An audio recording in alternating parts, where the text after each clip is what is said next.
What's up, everyone, and welcome to the Crossroads Podcast, your place to get the latest news, events, and discussion in the world of PlayStation, PC, and Xbox gaming. I'm your host, LeRon Dawkins, and my beautiful co-hosts are back with me tonight. But we've also got our favorite son back in the house tonight too.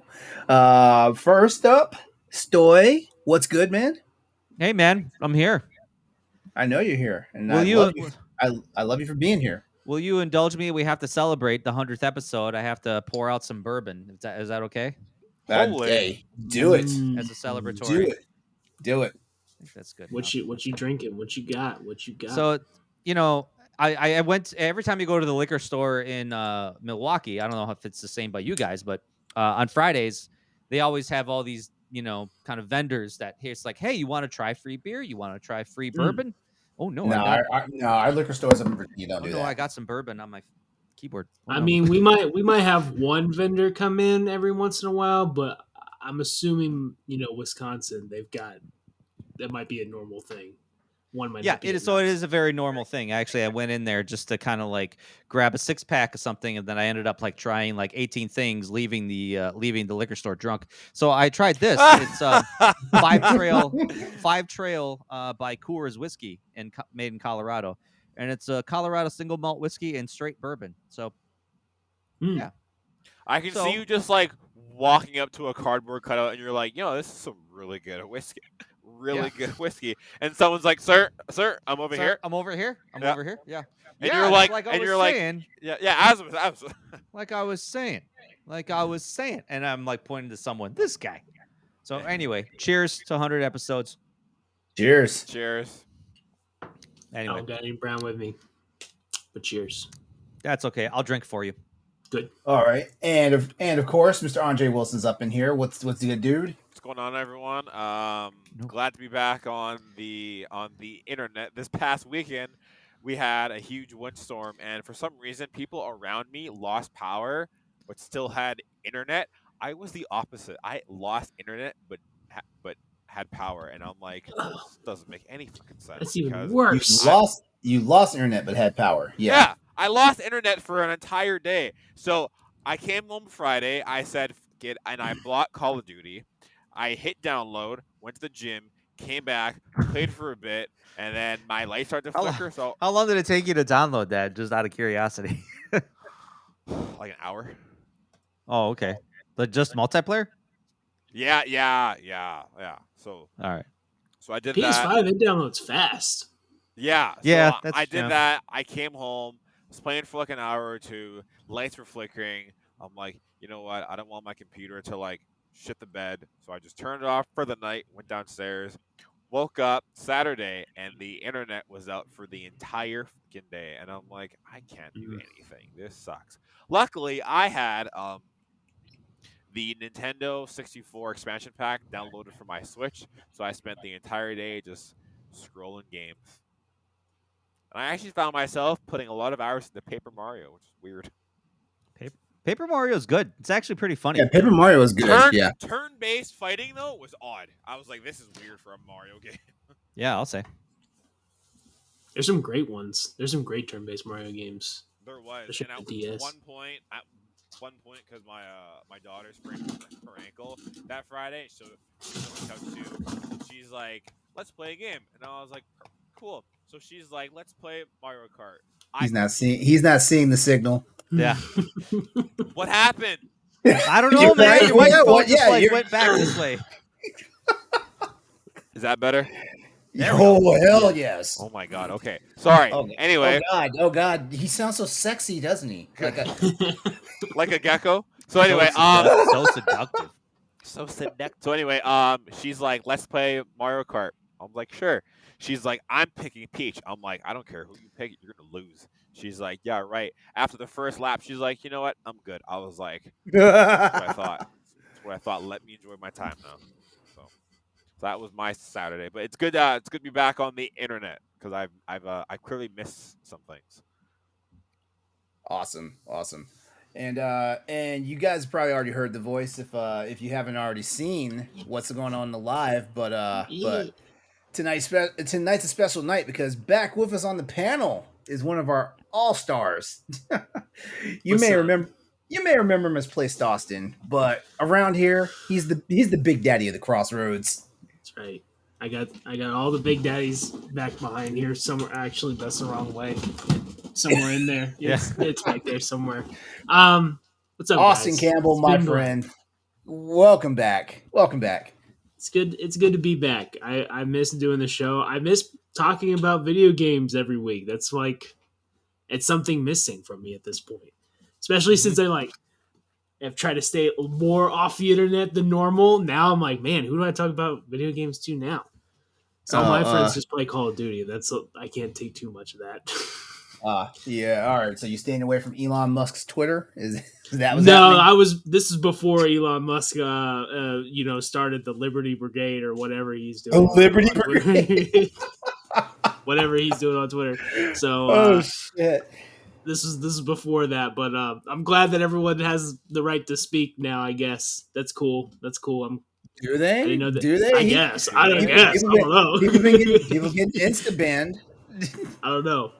I wish I'd get banned. That'd be cool. That's a great day. Elon Musk banned me specifically. I like it. Yeah. Yeah. I've had an interesting week this past week since we last kicked off on episode 99. By the way, this is episode 100 of the Crossroads Video Game Podcast. Like, I just want to go ahead and say thanks to everyone that's helped us get this far, because 100 episodes, oh my god! Like, when the statistic is that most podcast shows won't make it past 8 or 9 episodes. Yeah. And this show of ours has managed to hang on for 100. Man, I mean, there's been some bonus episodes here or there, so it's more like maybe like 107, and not so much 100. But this is the 100th. This is the official 100th episode of the show, and thanks to everybody that's taking us along the way and everything. Couldn't have done this without you. And here's to 100 more. Here's to 100 more. But I will wax a little bit more poetic about that. Because real fast, guys, I told you guys in pre-show that I had some good news. I had a follow exam at the doctor's office, and I can turn around and I can tell you that I was told today. Your name is actually LeRon. I knew it. God, that was you in Resident Evil 4? Maybe. God damn it. Nah, for real though. I was told today that I can stop taking my cholesterol medication. Nicely done. Ooh, Sir, nice. let's go. Congratulations. Yes, I was told that today, Still and also my blood pressure is doing very well. Like, like, I don't look like a man that lives in a constant state of stress, but yeah, like yeah, so hopefully that's so right now the only medication I'm on is for blood pressure, and with the way it's looking, I might be able to get off of it, in the next 6 months. Attaboy. Dang. Well, congrats. Yeah. So that's cool stuff.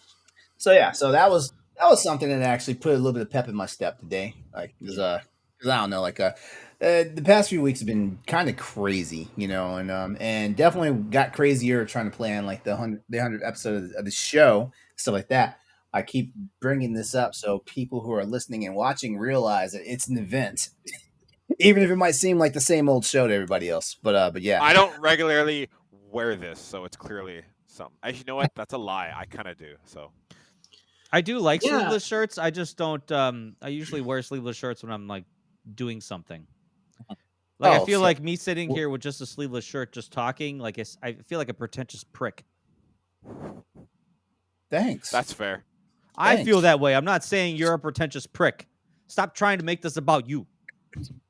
How can I not make it about me? No, I just feel like I don't know. I just it's uncharacteristic of me. Let's just say that it's uncharacteristic of me.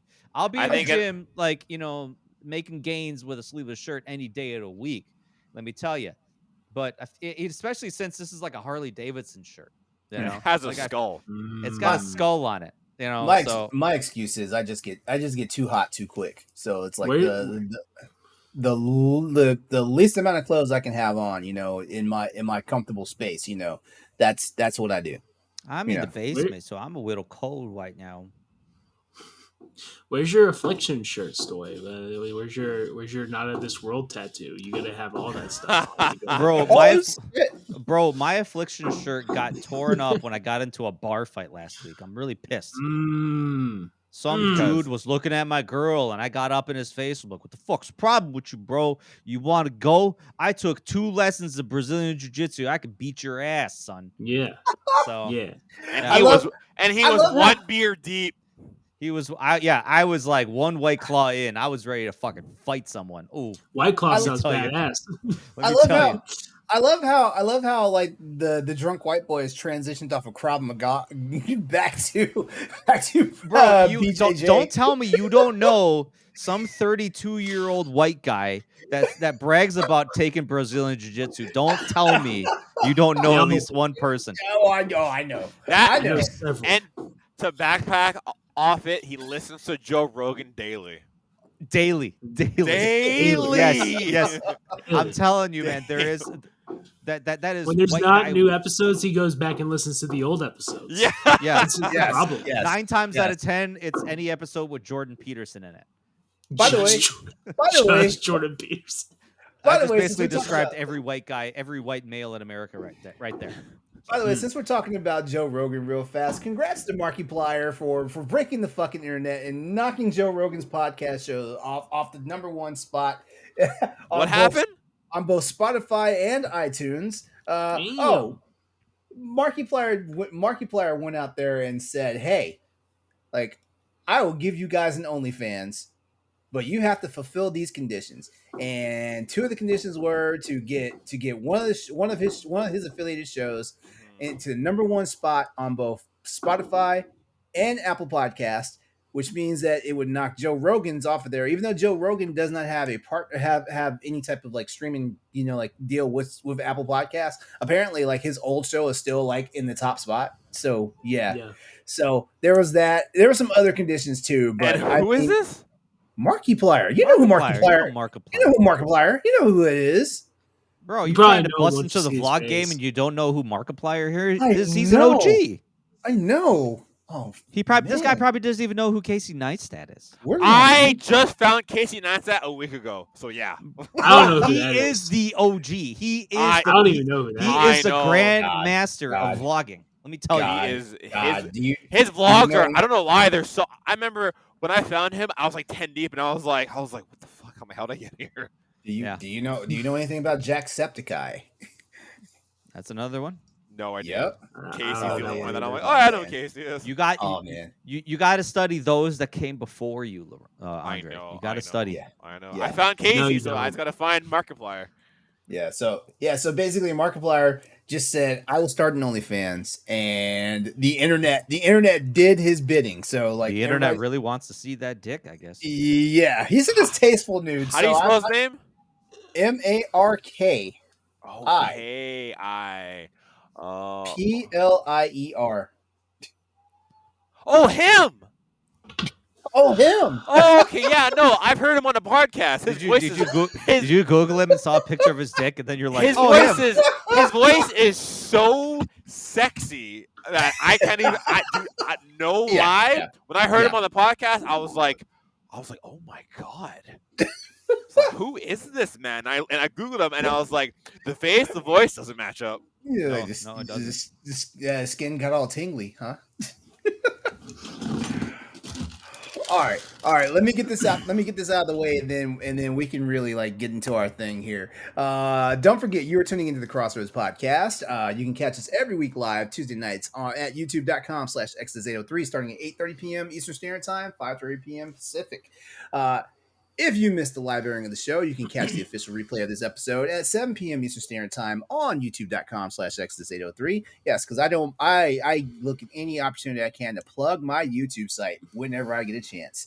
By the way, if you like the audio version of the show, you can listen to us on any of the various places, including Anchor, Apple Podcasts, Spotify, Google Podcasts, a whole host of other podcast locations. The audio versions of our shows go live at 7 p.m. Eastern Standard Time on Wednesdays as well. If you want to catch previous episodes of the show, head over to bossroast.net, where all 99 episodes of our previous show are sitting there waiting for you to get into and check it out. By the way, do not forget to, if you're watching us on YouTube, subscribe to the channel, like, turn on notifications, share it. Sharing the actual show actually gets us in front of a bigger audience and actually helps us do our thing and create more content for you guys later on. If the audio podcasts are your thing, though, please leave us a review. And if you like the show, leave us a 5-star rating. That would be really swell, you know? Yeah, it would. It would. We love you guys. Thanks so much. All right, everyone. Let's start talking about what we've been playing. You know what? I'm actually going to let Stoy start this off because Stoy had a very interesting weekend of gaming. Stoy basically played every game ever existed.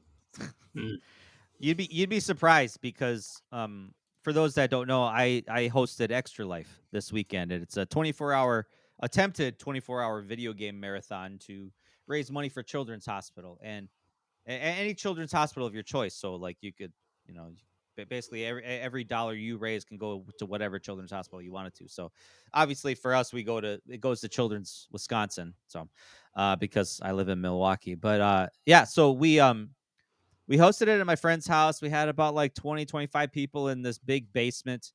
And, we had TVs all over the place. Everybody was playing various different things. Everybody was kind of coming together to play games together. I got this really cool picture of like 6 people playing Super Smash Brothers. Now, I could give a fuck about that game. Like, no cap. But, like, it was really cool to see like 6 people like genuinely enjoying a video game together, and especially since 6 of these people were like, hey, like this was like the first time a lot of them had met and like just bonding over video games. It's always kind of nice to see, really fun to see. So but yeah, so we ended up raising $3,100 as of now. Shit. So and this is like, friends kind of soliciting donations from their friends and family. One of the other guys on our team, he held an event at a bar arcade earlier this year, got a check from them, which was really nice. So yeah, it was fun. I would say what I focused on, I went out there and I played a wide variety. For some reason, I wanted to play Splinter Cell Blacklist.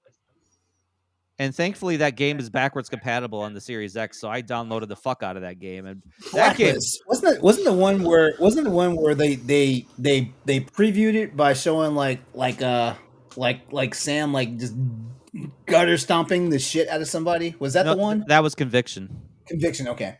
No, Blacklist was kind of like a reboot of the series. They were attempting to reboot it with like a different voice actor and stuff, which he did really good. But everybody loves Michael Ironside's voice. Speaking of sexy voices.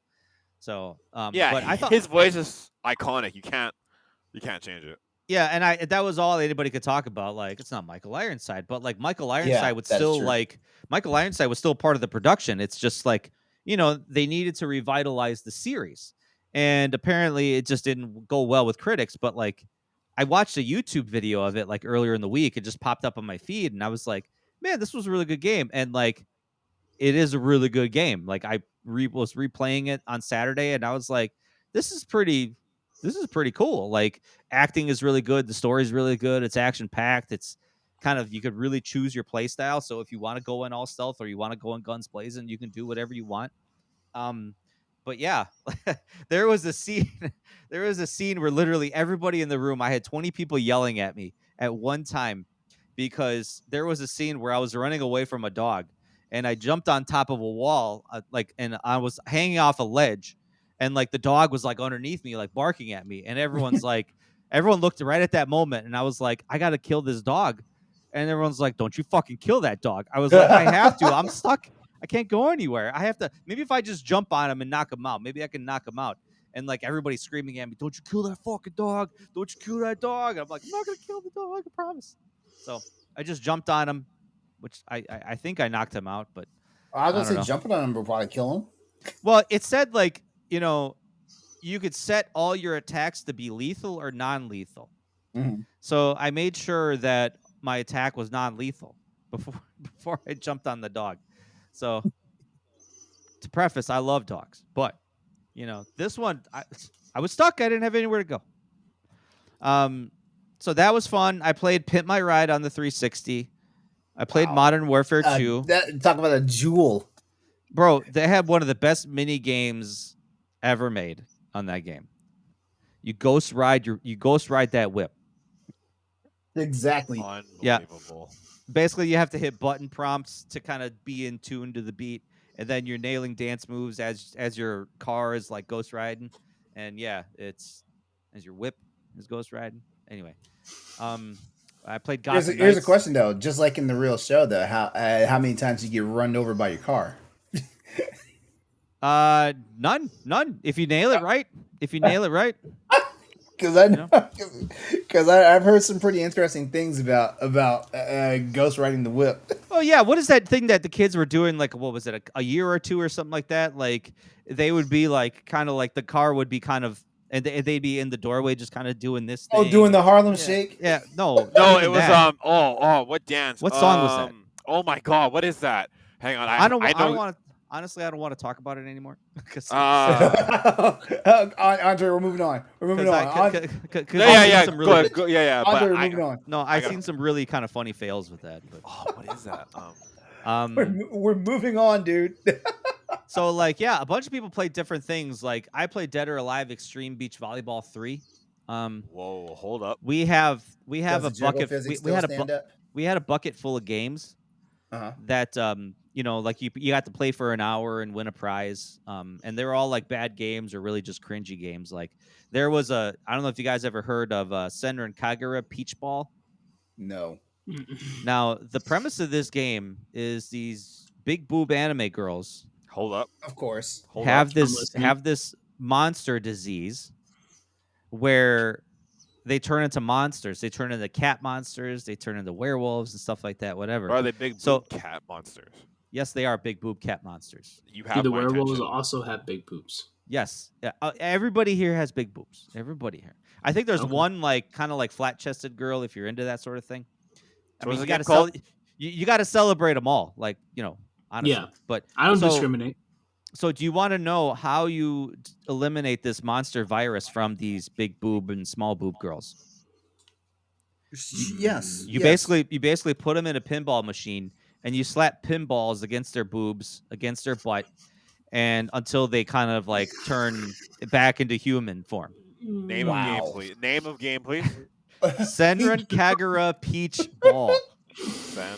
Let me tell you, it's like I could describe it a little bit more in detail, but I'm going to leave that up to your imagination. But Dead or Alive Extreme Beach Volleyball is fun. It's actually a fun volleyball game. Let's see what else. What was a highlight of the event this weekend for you? The Mario Kart tournament. Actually, we had this like 9-year-old kid that made it to the semifinals. It was actually pretty cool. One of my friends brought his son, and he was like, he when he lost in the semifinals, he got really mad. He wanted a rematch. I was like, no way, my guy. Like, that's it. You lost. And like his dad was the same thing. He's like, you lost, man. That's it. That's what it is. Yeah. So yeah, like honestly, it was just like some of my best memories are just the camaraderie of everybody. People meeting new people. There's always like every time someone comes, it's always like every year there's always someone new that shows up and starts to meet all these new people. So I really like that because like 70% of the time I do more hosting than playing. So like I'm kind of walking around like making sure everybody's good, making sure everybody's having a good time. I offer up my system to like everybody that it's like, hey, if you want to play something, like go play on my system. This is what I have hooked up.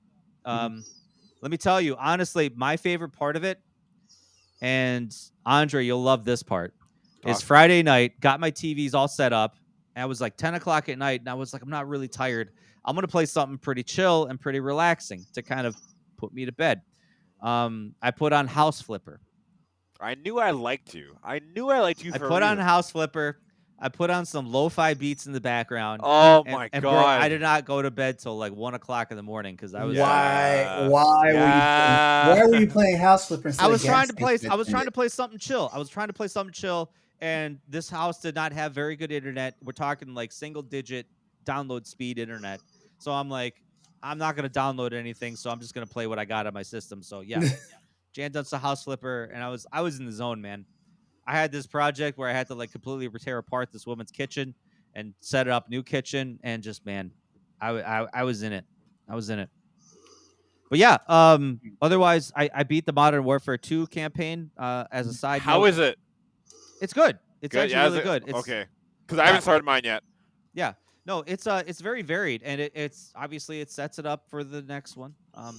Interesting. So if you're a Is fan it- of the original, go ahead. Sorry, is it like the old one, or is it not, but it is? Because I've heard that like it's not like the old one, but it has Nope. nods to the old one. No, it does. What does that even mean? Well, they had there's like 2 levels that are very much like nods to the old games. There's the sniper Okay. level, like where you're wearing a ghillie suit, Yeah, and then yeah. there's the oil tanker episode. But like everything else is like special ops, spec ops type missions. Oh, You know, so okay. it's not like Yeah. big like warfare. You know, like the original Modern Warfare games. Yeah, But I feel you. I you know so. It's not so yeah, like if you're gonna be looking for big explosive like battle zones, like you're not gonna see that in this game, but it's still Fair like enough. really Okay. good. I Yeah. just didn't know. And again, I heard that like it's like the same, or sorry, it's like the old one, but not. So I just didn't know exactly. Yeah.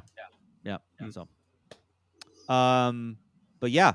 So that's Extra Life pretty much was mostly what I was focused on, getting everything ready, getting everything set up.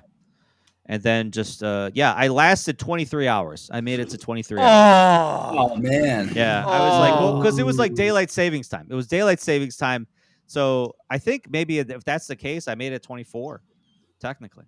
So maybe I made it. But yeah, most people, I would say 90% of everybody, they don't make it to full 24. I usually do because I'm hosting and I'm just, whatever. But Who did you donate to? Children's Wisconsin.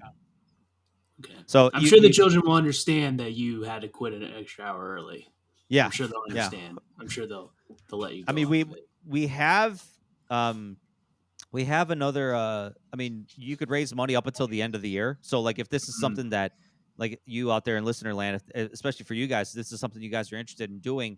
Like, you still have time. You know, it's just November. The first weekend of November is always like the official game day, but you could do it any day of the year you want.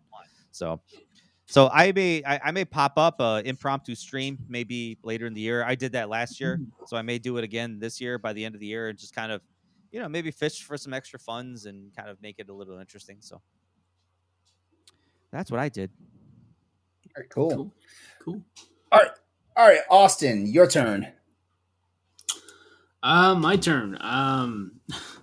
I've really just been playing Modern Warfare 2 and Overwatch 2. And Inscription here and there. Those are I've been playing a lot of multiplayer stuff though, mainly. Getting my daily challenges in on both games. And then once I do that, I play Inscription for a while, make a run at that till I beat it. Oh, there goes my cat. I love all 3 of them. I really can't say much more. I just ignore the hate on the internet. Everyone complains about Overwatch 2. I don't care. I'm loving it. Who's your main? Well, I do play a lot of support since I don't have a lot of time to game, so I don't really feel like waiting extra long just to play damage or tank. I feel you. So I play a lot of Baptiste, a lot of Lucio, as you can see right here. Yes, Those sir. Those are my main ones. If I do tank, I'm Zarya or I'm Orisa.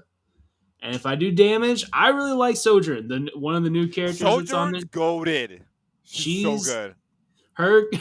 Her gun is so satisfying. Her gun is so fast. It's almost yeah. Like it's unfair sometimes. It is, and like I think it's faster than Soldier's 76s too. Oh yeah, like 100%. Yeah, has to be. For support, I like either Moira or the new healer Kiriko, tank, Diva, Sigma, DPS. I try Genji. I'm not good, but I usually go Sojourn. I love Diva, but I don't like her as much in this one. For some reason, with the 5-on-5, I can't get a hold of her. It's different. Yeah, I feel it's hard being just the only tank with her. But when it was wasn't the OG Overwatch like 6v6? It was, yeah. Yes. And now it's 5v5. Yeah, I mean, is there a reason why they dropped it down to 5v5? Did they ever actually say? Or I guess people were complaining that like if you had 2 tanks, it was just like, oh my god, this is so hard. So now it's like 1 tank, 2 healers, 2 DPS. So it's like so they actually lock in like you can only pick these particular. Well, there's two game You're only modes. allowed one tank per team. Yeah, kind so of thing. if you play a certain game mode, someone has to be someone has to be tank, 2 people have to be healers, and 2 have to be DPS. If you play open queue, you could have like 3 tanks and 2 DPS, and then just be that team. That's just like a bunch of a-holes. So it depends. That wouldn't sound fun.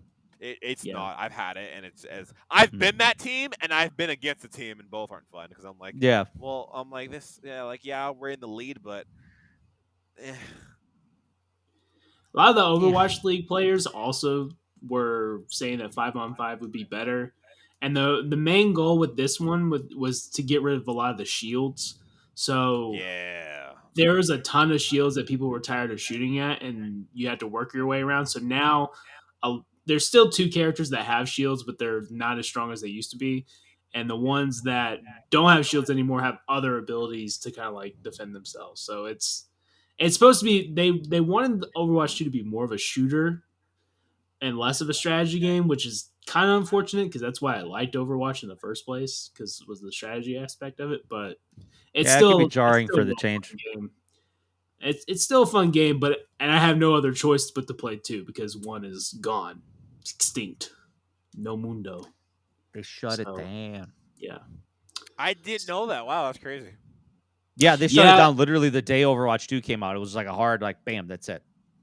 Yeah, if you had Overwatch 1 on your PS4 or PS5, it immediately turned into 2. Like, it was the same file. It just... Oh, crazy. Damn, really? Okay. Yeah, so it was kind of like a big update.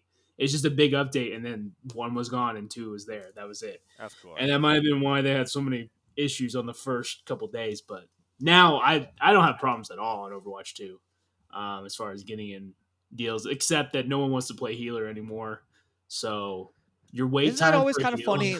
Isn't that always kind of funny? Like, it always in the first, it seems like a growing trend now. In the first 2 weeks of a game's release, everybody's on Twitter, on YouTube, whatever, just roasting. Oh my god! I'm waiting for connection. I'm waiting 20 hours to connect to an online game, and it's like everyone's going ham on it. And then 2 weeks later, after the game's been kind of patched, to say, "Hey, we fixed these unforeseeable problems," and now it's like everyone's like you, okay, hey, now I'm enjoying it. Yeah, I like. Sorry, go on. Oh no, I was gonna say I like joining in on just kind of not really roasting them. I'm really not hurt at all by this, but I don't know if you've seen those accounts where it's Mr. Krabs ringing the bell and saying day 400 whatever of such and such not happening. So immediately the day after, it's day 2 of not being able to play Overwatch 2. It was just making a big deal out of nothing. But and honestly, Modern Warfare really didn't have that many issues as far as Overwatch 2 is getting in, but I still get dropped in random games. And I hear that every time you're in a big party, it gets worse. But I only play with 2 other people, so it's not a problem. I believe it. I mean, I think this Modern Warfare 2 had the biggest opening out of all the Modern Warfares. I think $10 billion. People always every year there's some pundit. It's always Modern Warfare is dying. And Activision keeps saying but it's our biggest fucking seller every year. It's the top selling game every single year. Don't tell me it's dying. I think it's funny because they'll be Call of Duty's dying. I'm maybe Vanguard, because no one wants to play that shit. No one wants to play Vanguard. No one wants to go back in time. We want to go forward. Yeah, I think most people Warfare, we like Black Ops, but anything else, we're just kind of no. It sounds like that sweet spot is the 70s to current gen. Obviously, Infinite Warfare, not a lot of people like the futuristic part of it. Obviously, I think World War II has been kind of played out. I think now it's Modern Warfare is kind of the way to go. Yeah. Yeah, but because I think at some points, Cold War had more players playing Cold War than Vanguard, which was kind of sad. Oh, yeah. It was true. And it didn't take long for that to happen either. It was within a month or 2. It was that. So... But it's fun. I really like it. Modern Warfare 2, Overwatch 2. Inscription's great. It's a great card game, and it's very spooky, and I like it. It's very off-putting. I haven't beat it yet, but I can't wait to. All right, good stuff. Good stuff. All right, Andre, you're up. All right, Friday night, like I said, bought Call of Duty. Bought, download, gym, came home, shit on people. Then the internet died, so I couldn't do anything. But Yeah, Saturday, you got shit on. I got shitted on. Life's like Uno reverse card. I came so Saturday, like I said, I played a lot of Paper Mario, Banjo Kazooie, Mario Kart, Win Back Operation, lit game. I want a remake of it. I want a remake of that too. Oh my god, so good. Yeah, I don't know why, but I'm like, yo, this game is so good. we almost got one on the PS2. It was like Win Back. I forget what it was titled, but we got a sequel to it. And then, man, we need that back. Oh yeah, please. Yeah. So that. What else? Oh, Digimon Survive. Did a lot of that because I had time. A little bit of Sekiro, and then Sunday, internet came back. So then I was back in COD. Other than that, that's all. It's basically like if the internet didn't go out, it would have been COD a lot. But since I had the whole Saturday, I was on the Switch a lot more. Then Sunday, Call of Duty, a little bit of Overwatch too, but mostly Call of Duty. So I remember I had that one instance where like we had the power out last summer for like 2 days, and I was like, well, I guess I got my Switch. Yeah, and then all of a sudden, right? when the battery died, I was like, oh no. I'm like, oh god. But the cool thing about this COD, I haven't bought a Call of Duty since like the PS4 days. So I was humming and hawing at work, and I'm like, should I? And then I was just like, you know what? Sure. So I came home. This bitch was $100 to buy. I was shocked. I'm like, I am so mad because when I first got in the game. Wait, 100 Canadian, right? Yeah, 100 Canadian. I was We have to shocked. just always assume that. I was gonna say you didn't have to buy the deluxe version. That was the normal edition. Yeah. That's the kicker. Why That's was it so fucking expensive? Hold on. I don't know. On Steam, I heard the on Canadian Steam it dollar was is $89.99. I hit purchase, go to my cart, taxes $10, total like $100. Wait. They charge you tax on digital goods? Yeah. They do here. No, Yeah, they they don't. do here. Yeah, they do. They Yeah, do now. Yeah, they do. They do in I think it might be state by state though. I don't know Maybe if it it's is because nationally. I know they do here. They do here too. Yeah. They so, just last year is when they started doing it. $59.99 or $69.99. That's exactly what I pay. I don't. No, I paid starting last year they started doing it. $89.99 plus $10 and some change cash. My total was $100 and like 76 cents, and I'm like, this game better be fucking worth it. So then I hit purchase, and I was like, oh wow, I just spent $100 on a game, and I was like, I cannot remember the last time, one, I bought Call of Duty, and two, I'm like, when did games become like a fucking, like down payment on something? Like, anyway, my rant's done. COD's fun, but Jesus Christ, like, holy. So that's it. That's my short little. Was there a banter recently about our game prices fair? Yeah, Honestly, dude, actually blocks wrote a review, really a banter last week asking Okay. are video games actually all that expensive? No, Honestly, because they haven't changed the price in like 30 years. Yeah, and I Super just think Nintendo that- games were $60. Dude, I still have some Nintendo games in my No, GameStop. that, no, like- you're a fucking liar because I bought Final Fantasy 3. Damn, he went hard on that. I bought Final Fantasy 3 and Chrono Trigger. He's at like, you're a both $80 fucking liar. At Yeah, both hold $80 on. a shot. Chill. This guy put the tank top on and thinks it's tough. Right? Yeah, but no, dude, I still have games at my GameStop, like Nintendo games, Breath of the Wild, that are still $89.99. Oh yeah, well that's Nintendo. Like first party Nintendo don't Yeah. drop for shit. Brother, that game came out years ago. Trust me. Like Do you want me to everybody, send you? Do you everybody. want me to send you screenshots of like some of these Toys R Us catalogs? Like, bro, I got a ton up right now. Trust me. Everybody begs me to go buy a fucking Nintendo game. So it goes on sale like the next week. Everybody does that because that's my fucking luck. I'll buy a game and like I walk back into the store a week later and it's half off and I'm like, I fucking hate you. I'm gonna burn this whole fucking store down to the ground. A Nintendo Yeah, game LeRon, I go actually on got sale. a list for you. So whenever Right? you're Yeah. ready. Dude, shut up. No, like let's see. I bought Fire Emblem Three Houses after being basically peer pressured into buying it. Like the game had been out Yeah. for how long the game been out, Austin? Like 2-3 years at that point. And I Maybe was not like, that long, but it was oh, it felt out like for it a was while. that long. It felt like it Yeah. was that long, but I was near like $30 the next week. I could, yeah. I was like, man, I cannot justify spending full price for a game that's been out for over 2 years now. Everybody's like, trust me, you're gonna enjoy it. You're gonna enjoy it.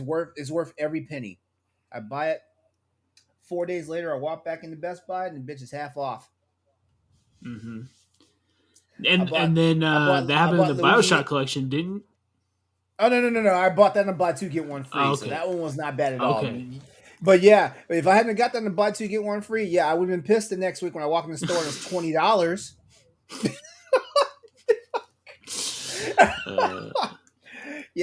Luigi's Mansion 3 bought that brand new. Nintendo had the fucking that sale that dropped it down to $45 because it was Mario anniversary or some shit like that.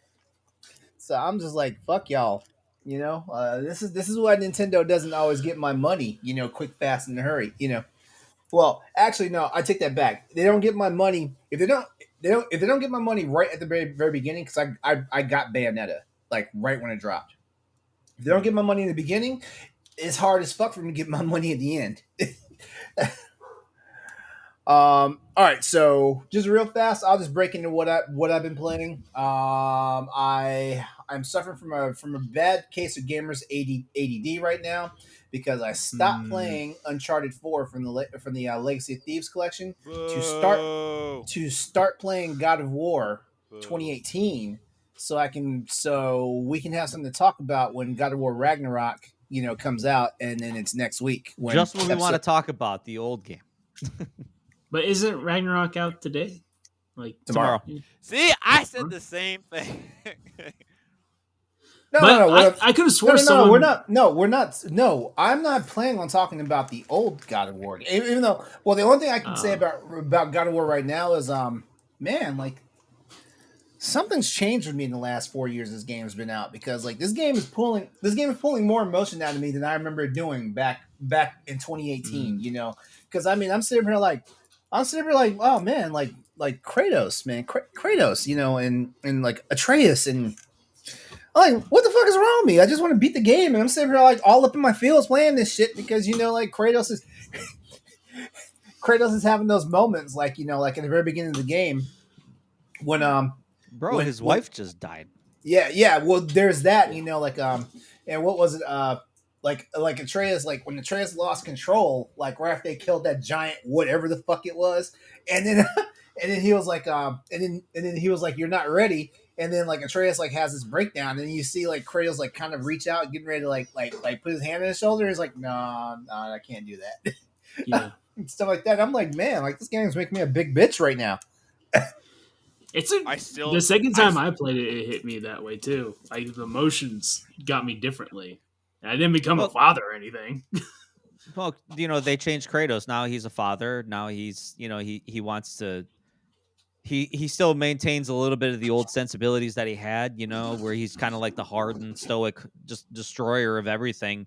Wants to live a quiet life, but obviously you can't change who you are, and that's definitely apparent as you play the game. Where it's just like he can't change who he is. He's kind of stuck that way, and even though he tries to break out, you see those little moments where he tries to outreach with his hand to kind of like console his son, but he doesn't have it in him, and that's. I think it's a really good kind of character development for Kratos. No, what I like that's cool about it though is like as you play the game, you see the progression. Like Kratos does actually soften up a little bit. You know, it's not that soften up that we think is going to happen, but he does like he basically becomes Atreus's like friend on this journey, and I think that's the cool thing. More like a mentor, I think. Maybe my personal mentor. opinion. Better word, mentor. Yeah. I think one of the best parts about the game emotionally is where he tells Kratos, he's like, I used to be like, I come from a different world. I used to be like a Spartan. Like that whole talk to Atreus is really like, whoa, like now like the wall is like the emotional wall is down, and now Uh, Kratos is like, this is who I am, and I'm sorry that I kind of kept that from you forever. Well, every Yeah, father, I mean, I can't speak from experience, but every father always wants their son to not be like them. At least that's how it was with my dad. My dad growing up, like he was kind of the same way. He's like, I don't want you to be like me, so I'm not going to tell you anything about me, you know? So it's like the whole "don't be sorry, be better" line. I use that. I use that a lot. I use that in my coaching, you know? So damn, someone's a hard ass. I am. You know, everybody has a role to play, and if you're not fulfilling your role, don't come to me apologizing. That does nothing. Don't be Oh my sorry, God. be better. Oh my Don't be sorry, God! be better. I wonder what type of bullshit is written on you. Is written on Coach Jovic in the fucking locker room stalls. I wonder. No, I know. Honestly, it's, you know, I tell people it's like, don't come to me to be sorry. Just prove to me that you are sorry. Coming to me and telling me you're sorry means nothing. It means nothing because you're telling me to forget it, and I will not forget it because, you know, we're paving the path for like children to just say, "Oh, I'm sorry," and then think everything's okay. No, don't be Yeah, sorry. you're Be right. better. Fix it. Learn from it and move on. Yeah. You know? Yeah, and I've actually had to battle that because like my stepdaughter, she, you know, I'm engaged to her mom, and her dad is at her grandma's house. So at that house, there's different rules that apply, and here I set the rules X Y Z. So for example, when we first kind of got that going, she would do something, and then she'd say sorry and think it was like, okay, you know, sorry, I fixed it, and I'd be like, well, no, that's not how it works, and she'd be like, so what do you mean? And I'd be like, well, you still made a mistake, you still have to like owe up to that mistake, and she's like, well, how is that fair?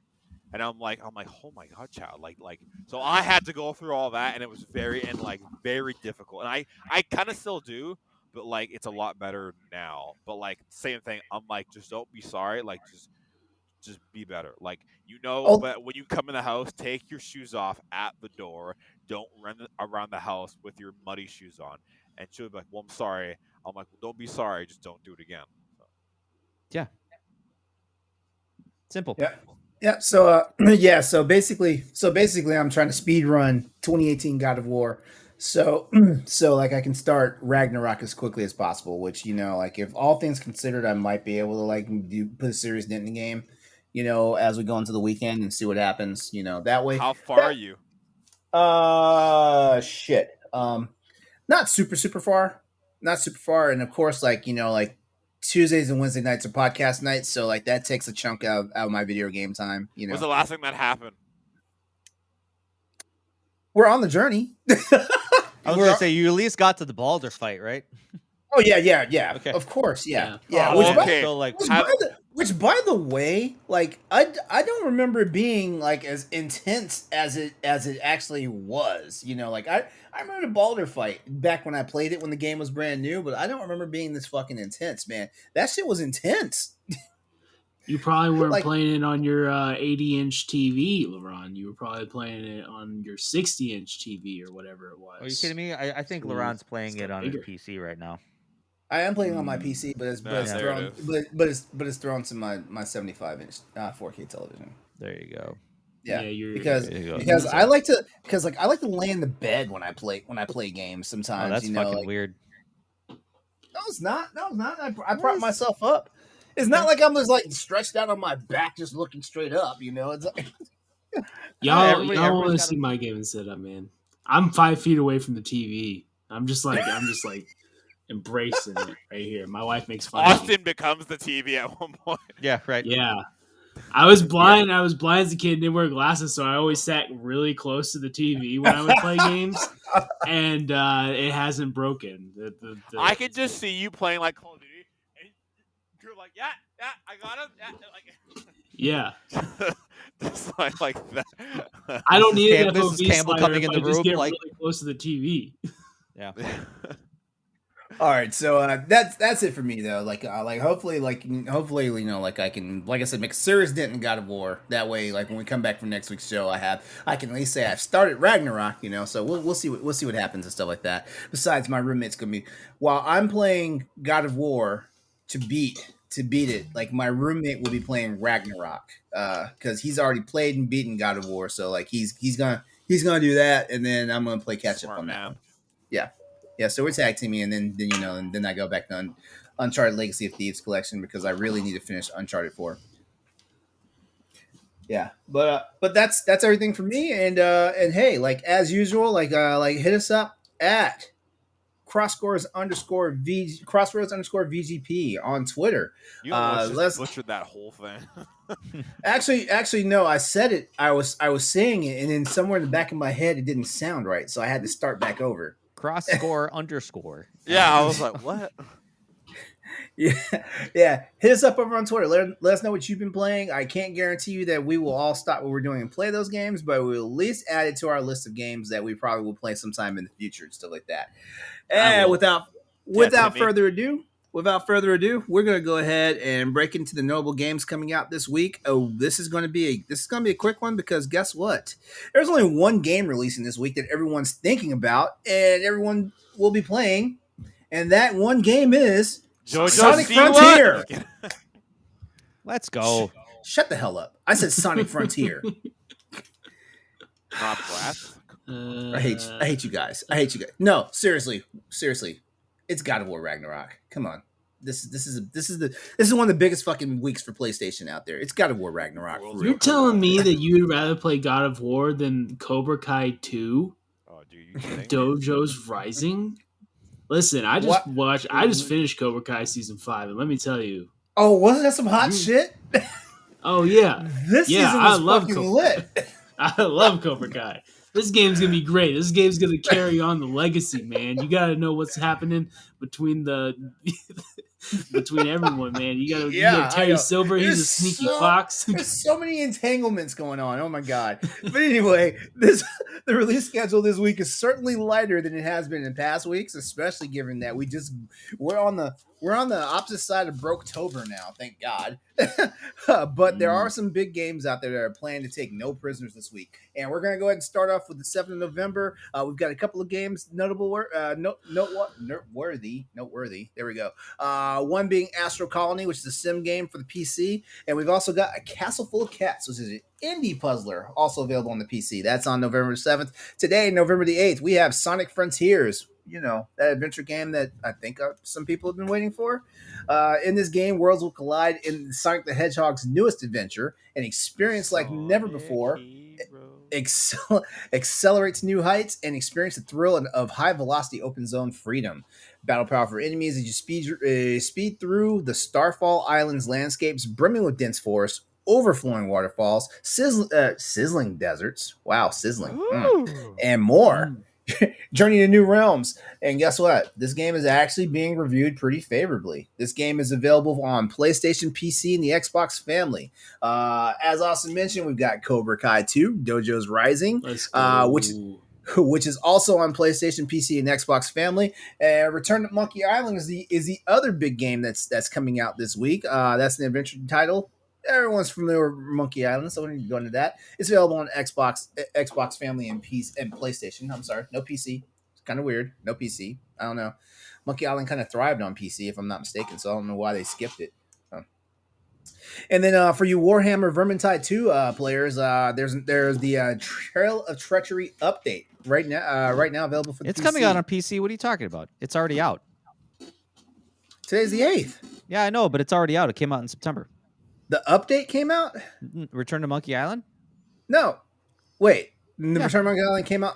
That's right. It did come out. It did come out first on the PC. Okay, so it's the console release. See, I didn't catch that. I didn't catch that in the notes. I'm sorry. Yeah. I'm sorry. My bad. Thank you. Yeah. The boy Stoys always keep me straight. Thank you. Thank you. All right. Just now, like I like how you just kind of are ready to glaze over Garfield lasagna party. Another is one. that Is that truly a notable game coming out this week? Is that truly? I mean, I love Garfield, but You tell me, man. You tell me. I love lasagna.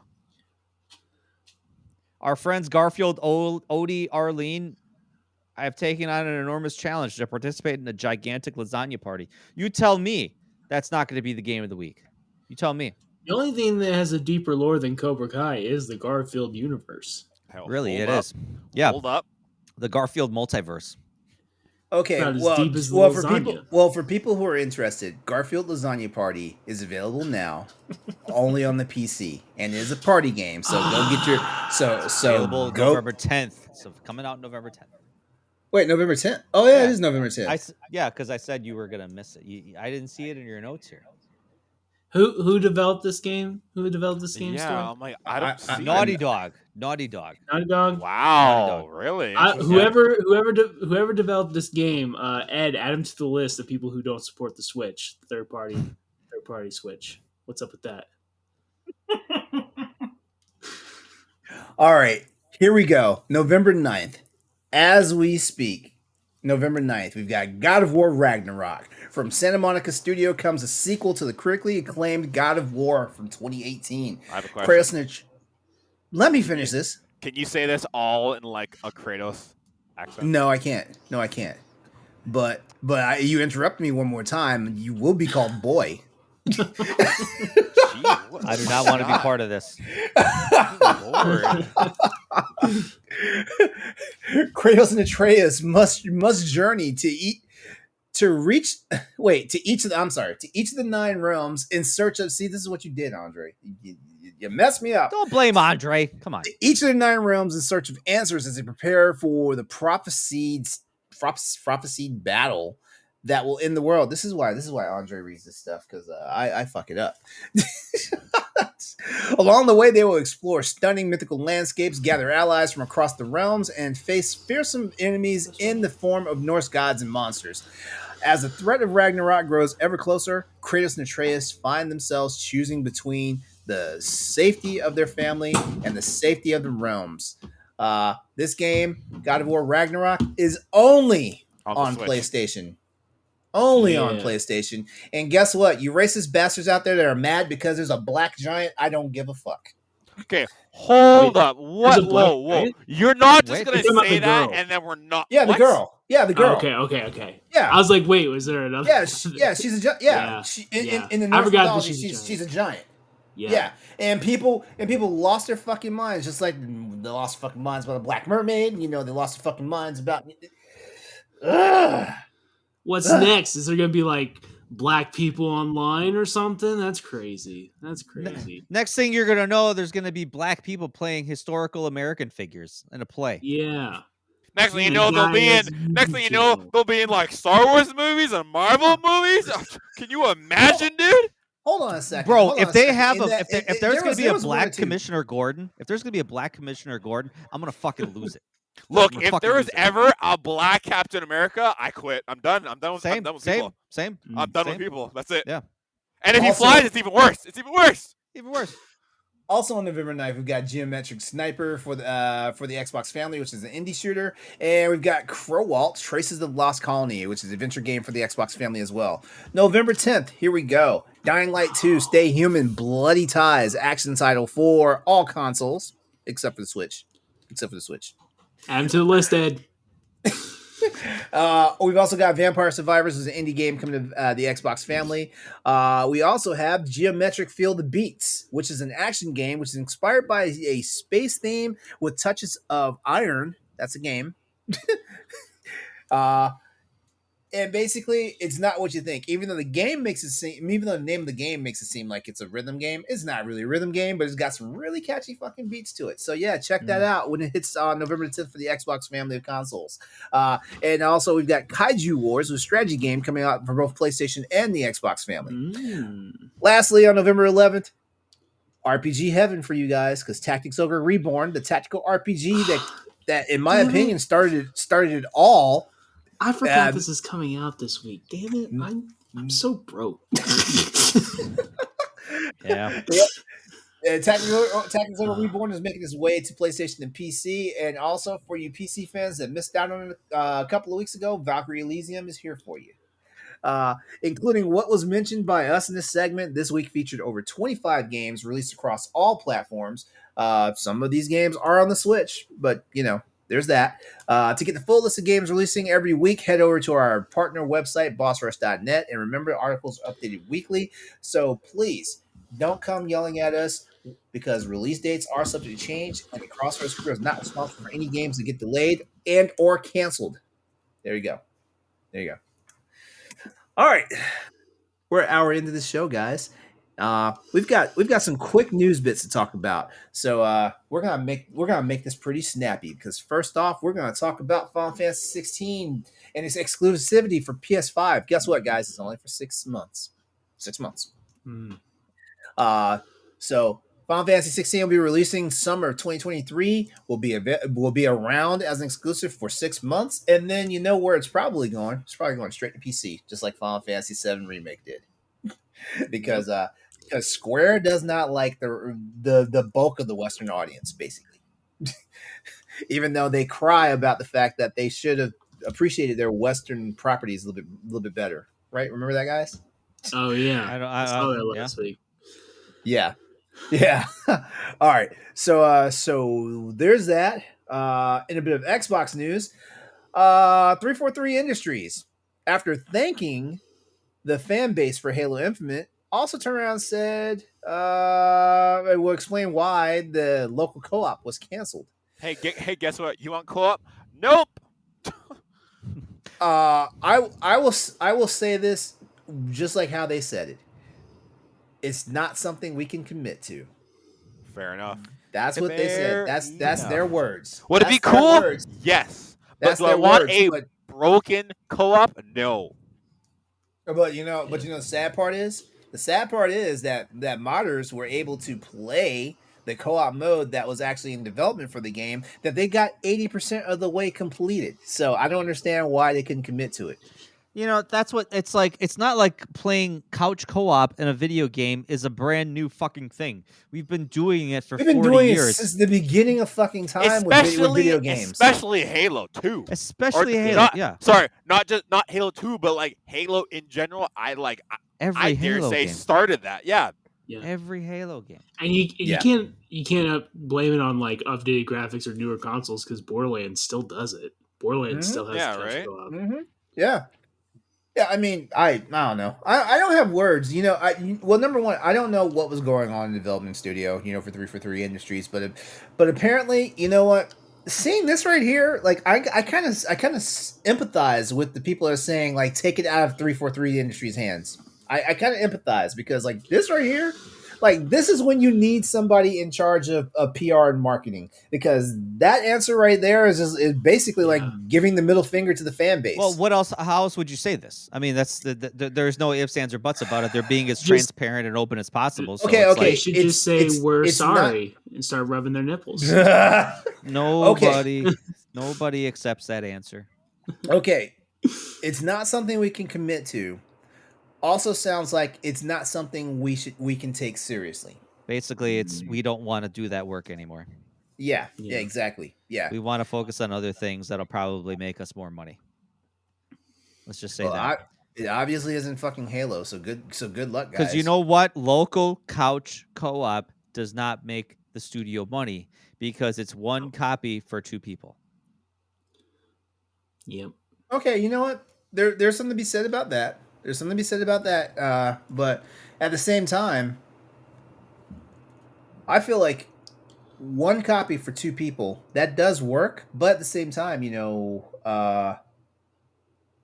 get just like how we ask people to share the show.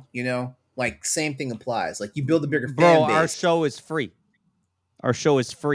Of course, our show is free. I'm talking about from a money making standpoint.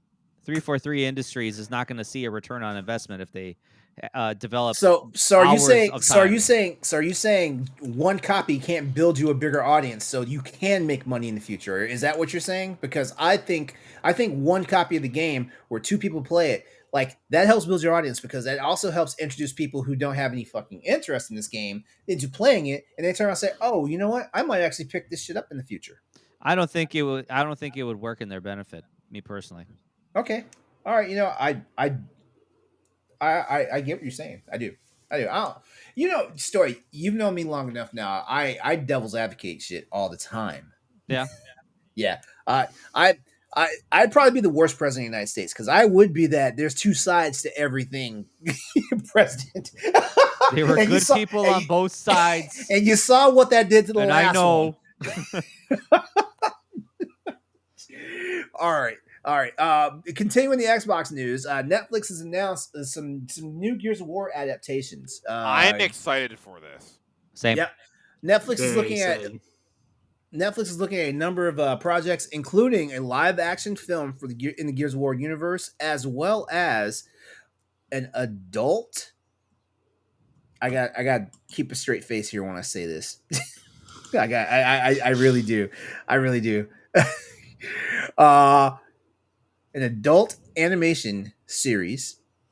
Now, when it says adult animation series, like I said, like I'm immature, but we all know this just means that it's not something that you kids are supposed to be watching. Basically, I can't wait for Peter Griffin to play Marcus Phoenix. It's gonna be awesome. All right. So there's that. There's plenty of good stuff on the horizon. Among other game-related projects, Netflix is also working on Horizon Zero Dawn series, as well as something new for Assassin's Creed and the Division adaptations. If they try and do Horizon, they have to do it right. I would say the only way you could do it is animation. Really. Yeah. I don't think you could do a live action of that. Live action would just look awful. It would look terrible.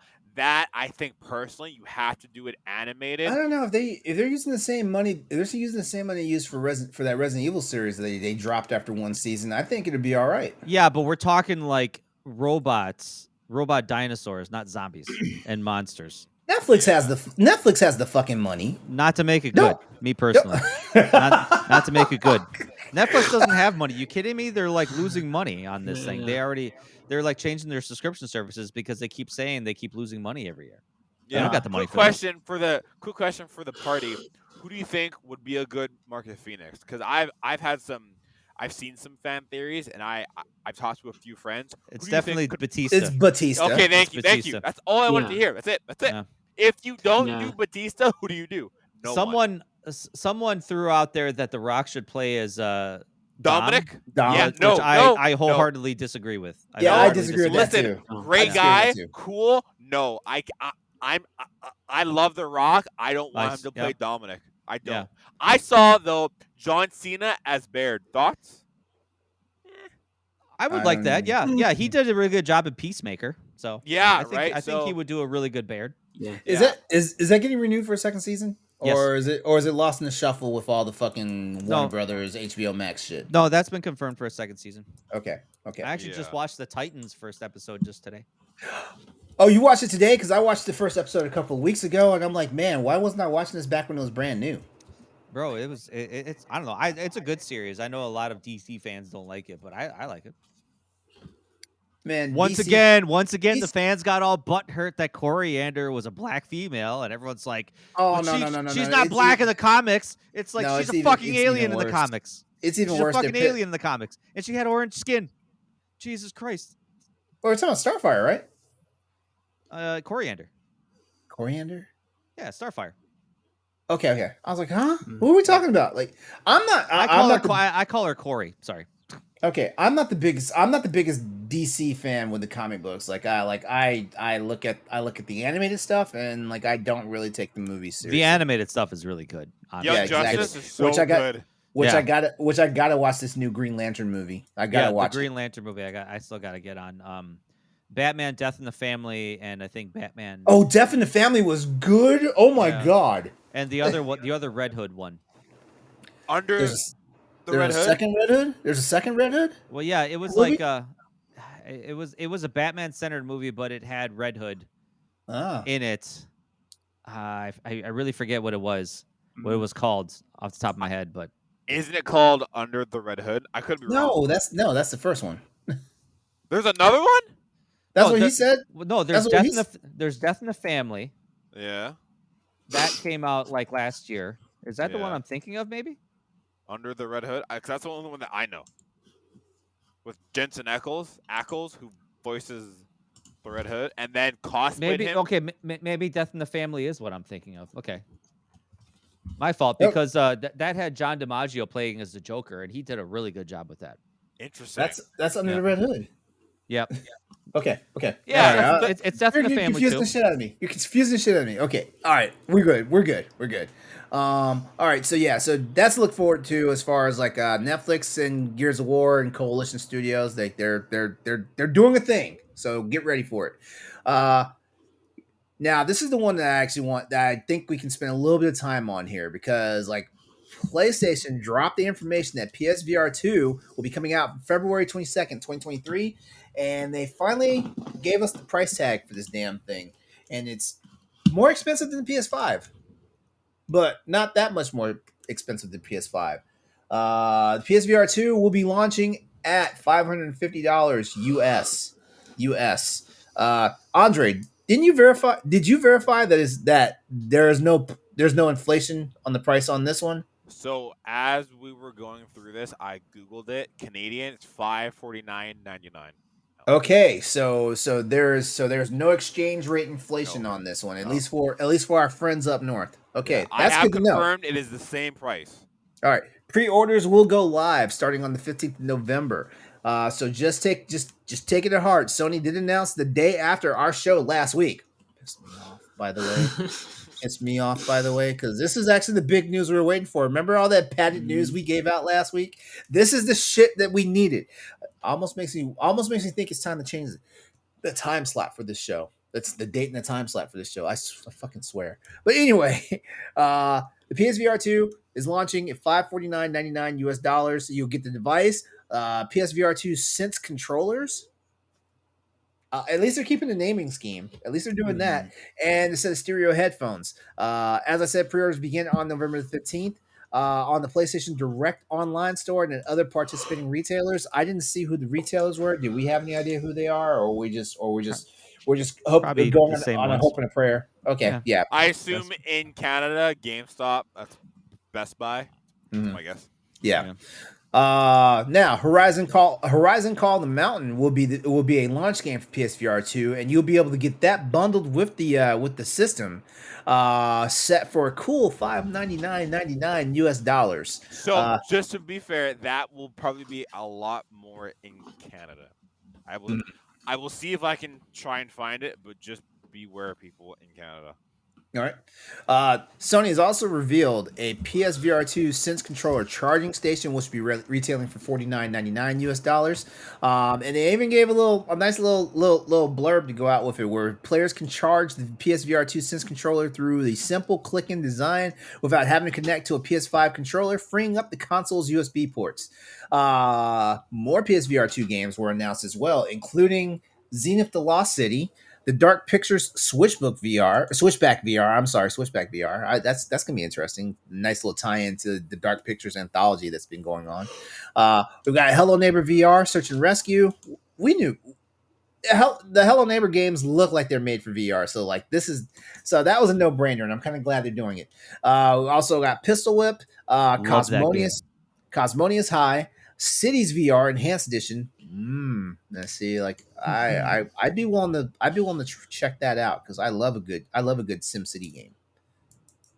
Also, there's a Light Brigade, Crossfire Sierra Squad, and Tentacular. Okay, Tentacular. No, I have a No. question. Go ahead.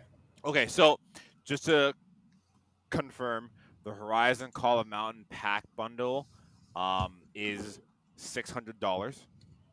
So if you want the OG, if you want the OG pack, it comes $550, but it doesn't even include the charging dock. That's another $50 if you want that. Yeah, it's about the same. That's what we Yeah. have here. Yeah. It doesn't look like there's any adjusted price for these in Canada. If you are a true VR enthusiast, that means the entire package, PS5 included. So this is if you don't have the PS5 already, you're looking at over $1,000 for both of those. Just All right, so if you all don't right. have it, so All right, so let's break this down real quick. PS5, $500. If you get the Horizon Call the Mountain bundle, that's $1,100 right there. yeah, And easy. then if you have to get that charging dock, it's 1150. $1150. Yeah, Mm. taxes and shipping rate supply. So in Canada, you're looking at about like $1,200 easily. Yeah. Easy. Yeah. Now, in some other news about PSVR2, while the PSVR2 itself will not support backwards compatibility with original PSVR games, developers are starting to upgrade their games for the new headset and are offering free upgrades. Hey guys, remember how we kind of talked about this for a little while and we kind of called it? It's good. It's good to see when like the guys here at Crossroads are awesome because we said it was all up to developers, and look what's happening. You're welcome. I'm not a developer, but I'm saying you're welcome because we gave you the glimmer of hope. All right. Announced alongside the device's release date and price, we've got Pistol Whip VR and Zenith: The Lost City. Are owners of the original game are getting free upgrades if they already have it. It's not clear whether the free upgrade path is mandated by Sony, which it probably isn't, considering that Sony, played fast and loose with how they're doing upgrades anyway, and now people are paying anywhere from $10 to $20 for a remaster for updated remastered version of a game. But hey, at least something's there. I have one question for you guys. Maybe two questions.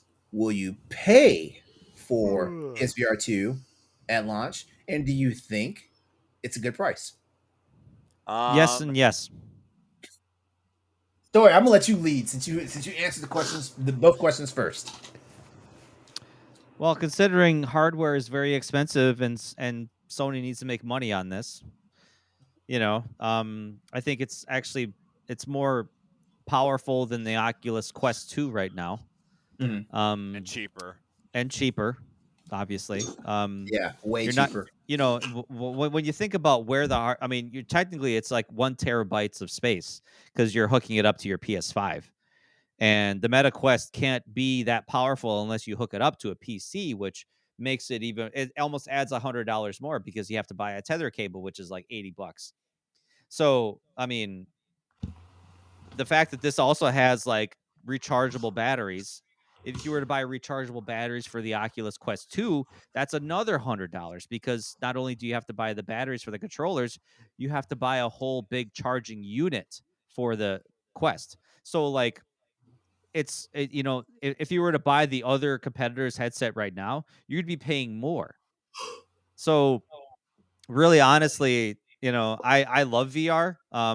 I loved the PlayStation VR when it first came out. I love my Quest now.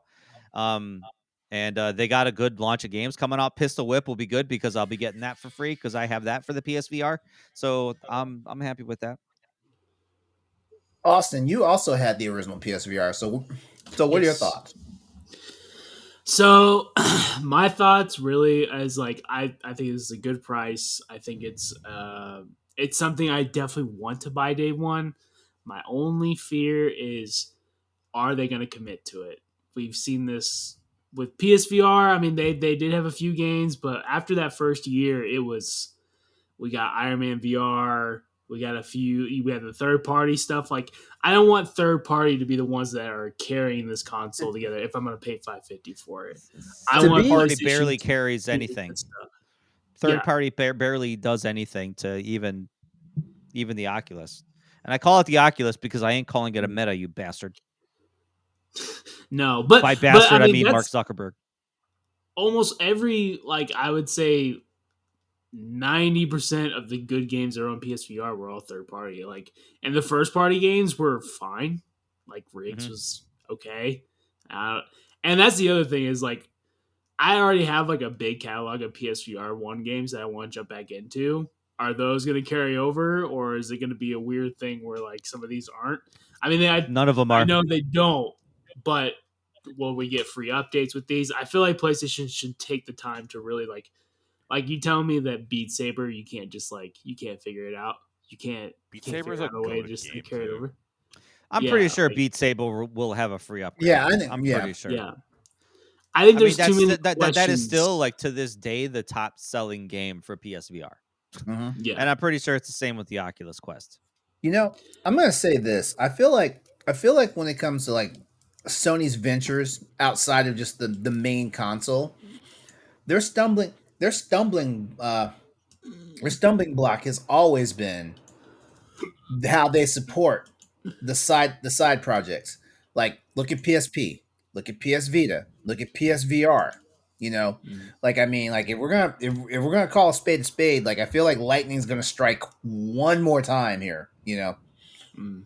so I don't I know. mean, I guess now that I'm thinking about it, especially with Austin, with what you were saying, yeah, I think it is kind of coming down to because Sony's got so many first party studios making big AAA games.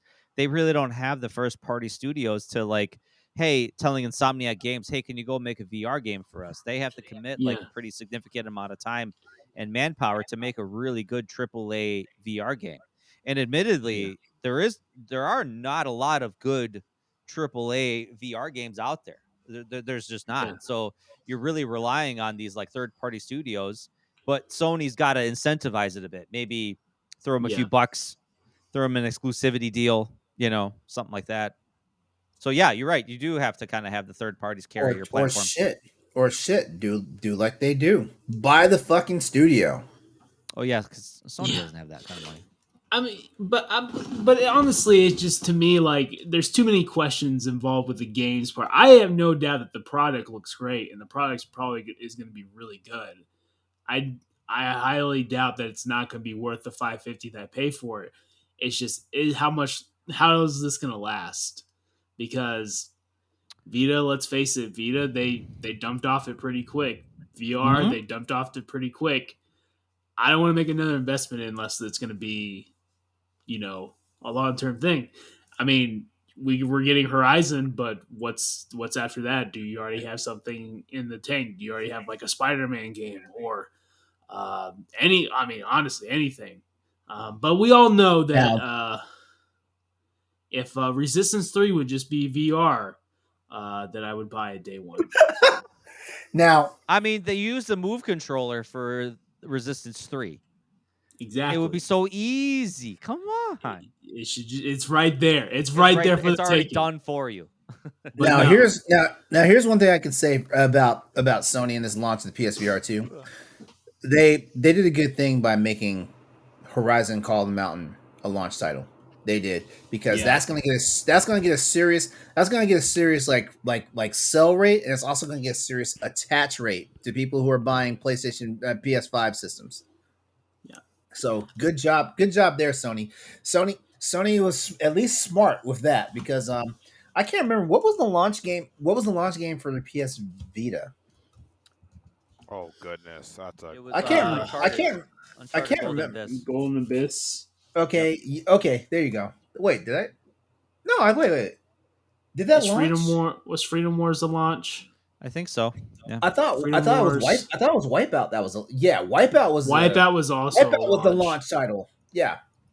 Yeah.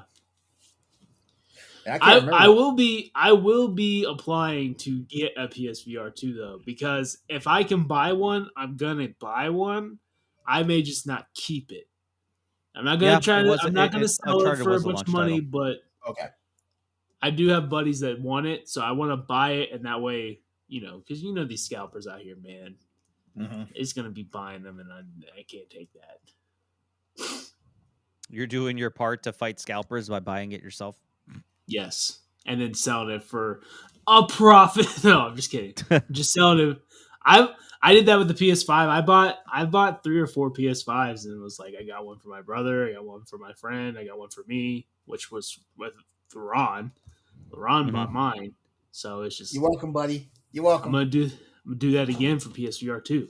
Like we gotta stop these people. They're taking over.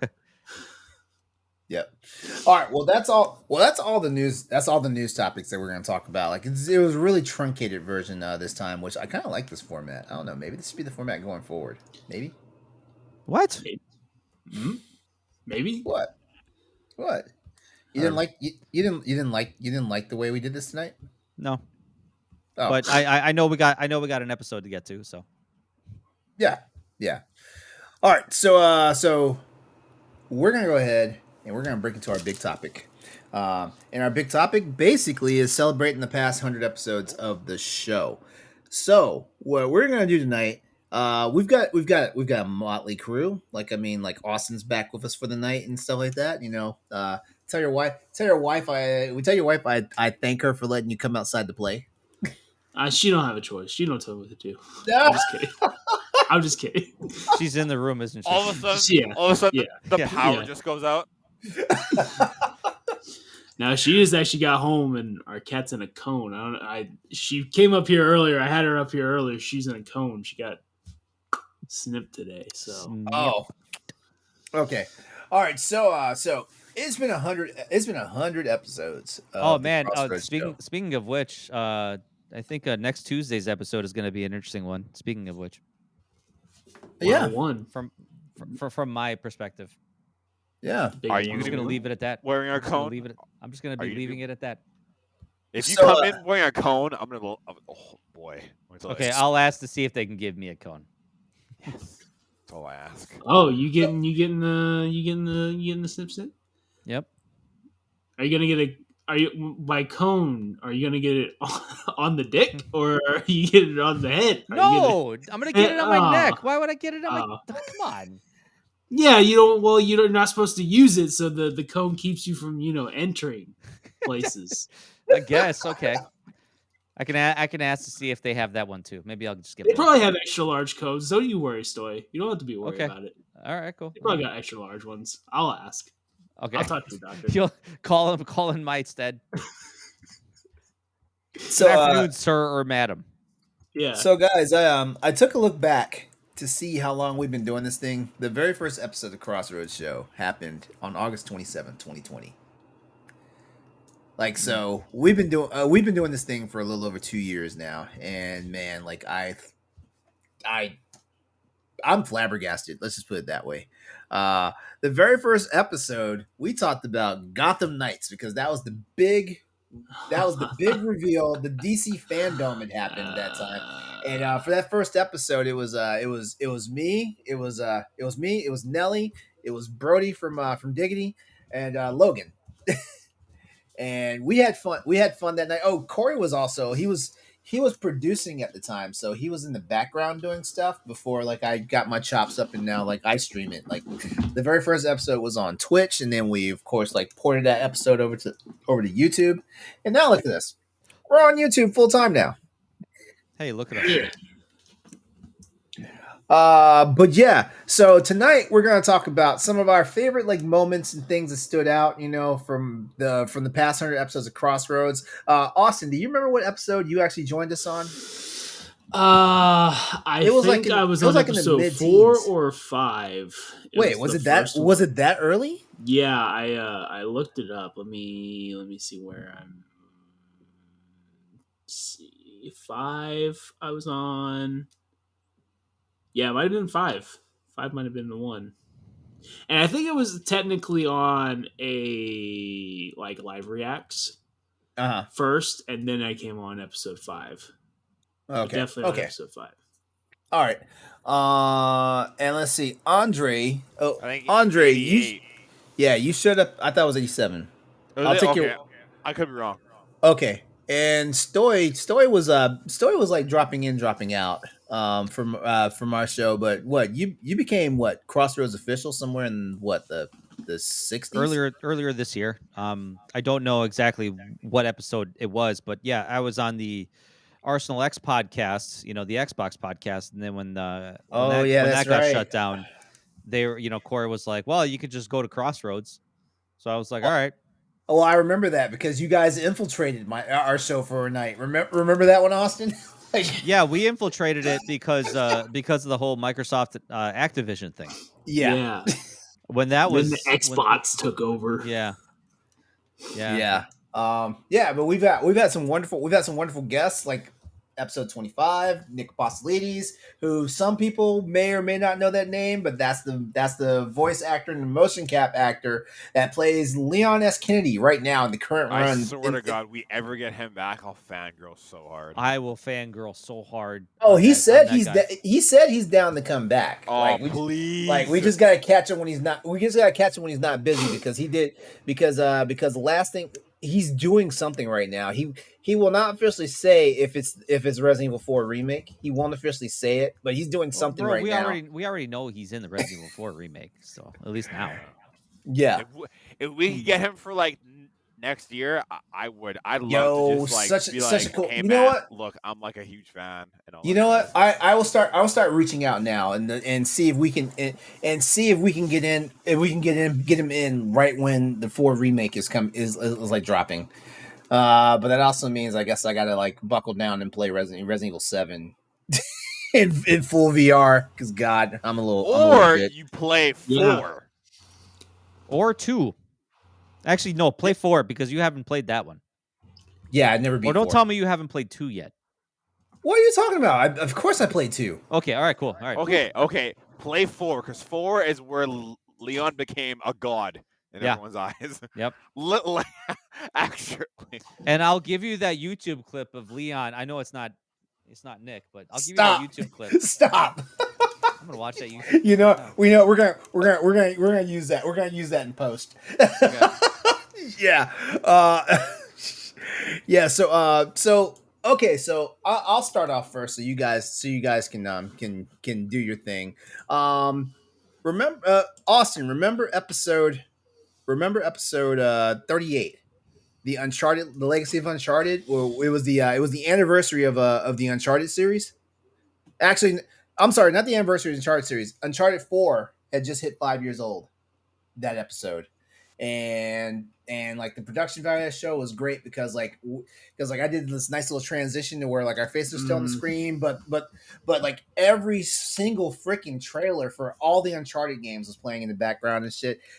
That's some fun shit. And that was one of my favorite ones. It actually helped me step up my game as far as like getting the show like, more presentable and stuff like that. I don't always do it as much. Like you guys have seen the newer episodes now where we do the transitions for the what are we playing segments and stuff like that. Of course, I have to be a little bit more prepared for it and stuff like that, or it winds up happening in post, which But that was one of my favorite episodes. Another one that was one of my favorite episodes was why can't Sony have nice things from episode 32? And basically it sounds like it's a bad thing, but it was a whole bunch of just like really bad fan, like bad fan reacts for the fact of Sony making certain decisions of the way it does. For example, people got really bent out of shape around the whole thing about Sony Bend, stuff like that, especially when there was rumors and rumbles about The Last of Us remake, which came true, yeah. Yeah, but not Bend. Bend is doing God knows what now. Yeah, but also in that episode we talked about one thing that Sony excelled at, which was, and this is back when it was the PlayStation podcast. So yeah, because a lot of people may know us now as like a video game podcast show where we talk about practically all the platforms, stuff like that. But back then we talked about also like Sony just bringing the thunder with like all of its blockbusters, it's single player like adventure games and stuff like that and things like that, and how like they're kind of king of the hill, when it comes to that in that regards and stuff like that. Remember my episode where I basically stumped about the misogynists out there because everybody did not like the way Aloy's face looked. Yeah, I remember that episode with me, you, and Celeste. That was yeah. It was like, come on, people, really? Why is I don't know. Don't you understand, LeRon, that a woman who is in prehistoric, futuristic time should be wearing a full face of makeup, with the mascara and the red lipstick and all that. If she's not time to get dressed up. Yeah, if she's not looking like Scarlett Johansson, they don't want it. Yeah. Oh man. And shit. There's been quite a few episodes and stuff like that, but I swear, like, I think every single episode was fun. Even the episodes that felt like they were just a battle to get through and stuff like that. Also, I looked at some of the analytics, like some of the best hits we've had on some of these shows as far as like performance and stuff like that. The episode where we announced that the Brazilian voice actor for Mercy for Overwatch. That one still like tops the charts as like one of the most viewed episodes of the show. Like it actually sits at, hold on, I had this and I have to refresh the page. That one actually sits at, of course, like it's 2,910 views.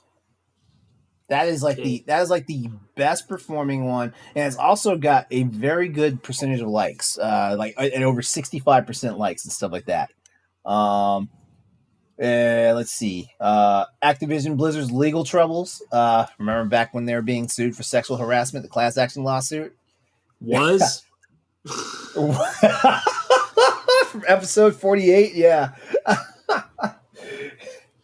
Or how about when we put Ed in a head in like in a tailspin when Sony finally knocked the Nintendo Switch off for the number one platform for a month. Oh man. I mean, and then remember when PlayStation put a game on the Nintendo Switch, and that got wild. That got crazy. Oh man, like it's been fun. I mean, shit. Oh, remember how I became the bad guy talking about piracy, video game piracy, especially when Metroid Dread started showing up on emulators. Oh yeah. I almost got kicked out of Boss Rush. Oh yeah, LeRon. By the way, I want to play Parasite Eve and don't want to pay a lot of money. So you want to play it on your Vita? Maybe. Okay. All right. Or maybe a PS1 classic that's just been sitting here for a long time and not doing anything. That might be something. Just a hit.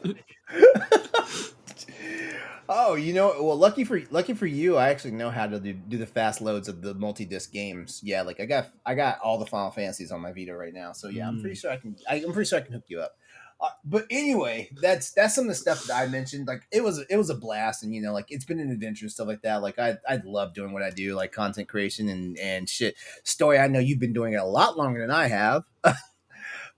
So tell us about some of your favorite standout moments from your time here at Crossroads. Admittedly, I like every time you mention Monster Hunter. I know I always kind of get at you. Because it's kind of like a running joke at this point, like with you and I. Like anytime you mention Monster Hunter, it's like pretty much anytime I talk about Mass Effect, when people attack me, hold on. Stoy, do the voice. Monster Hunter, and I do the whole like pushing the glasses up on your face. And then I go into the whole like, I was fighting a level 80 Rathalos the other day and I was mining for orbs. And then all of a sudden, like the Rathalos came and attacked me from the top, and I had to take out my great sword. Yeah, that's my impression of you. But for me, what I think I do sound like I do sound like I think I do sound like. Hold on, Andre. What? Sorry. So my favorite part is when you like push and then look up. Like not even at the camera, you're like the Rathalos, and you're just looking directly, like diagonally up. That's my favorite part. Yeah. Because like you don't need to, but you do. No, yeah, because like we've all had conversations with those people that are just like go off on a tangent, and then it's like they're looking up into their brain, like trying to scan for information. So I think that's where that comes from, I guess. But by the way, I can't wait for Title Update 3 for Monster Hunter Rise. There you go. I can't wait for Title Update 3. You fucking nerd. Oh my god! You guys make this shit so fun. Admittedly, I told myself just recently that I'm gonna stop. I can understand how sometimes it could be a little bit patronizing, and I don't want to be that guy. So especially if like there are Monster Hunter players in the audience that are just like, I'm kind of sick of Stoy's shit now. You know, I don't get that butthurt. I don't. Like, I mean, in all honesty, I feel like since you've been on the show, like you've helped keep me honest as far as like trying to play some of these other fucking games. I mean, like shit. Like I'm a lot closer to beating Uncharted 4 than I was the last time. You know, I like mean, if you're hosting a video game podcast. All right. No, I mean honestly, if this is a side project that you'd be interested in pursuing, maybe doing your own Monster Hunter podcast. You know, I tried that and I lost a partner. Oh, okay. Yeah, no. Like I plan on bringing the Hunters for Hire show back. I just gotta commit.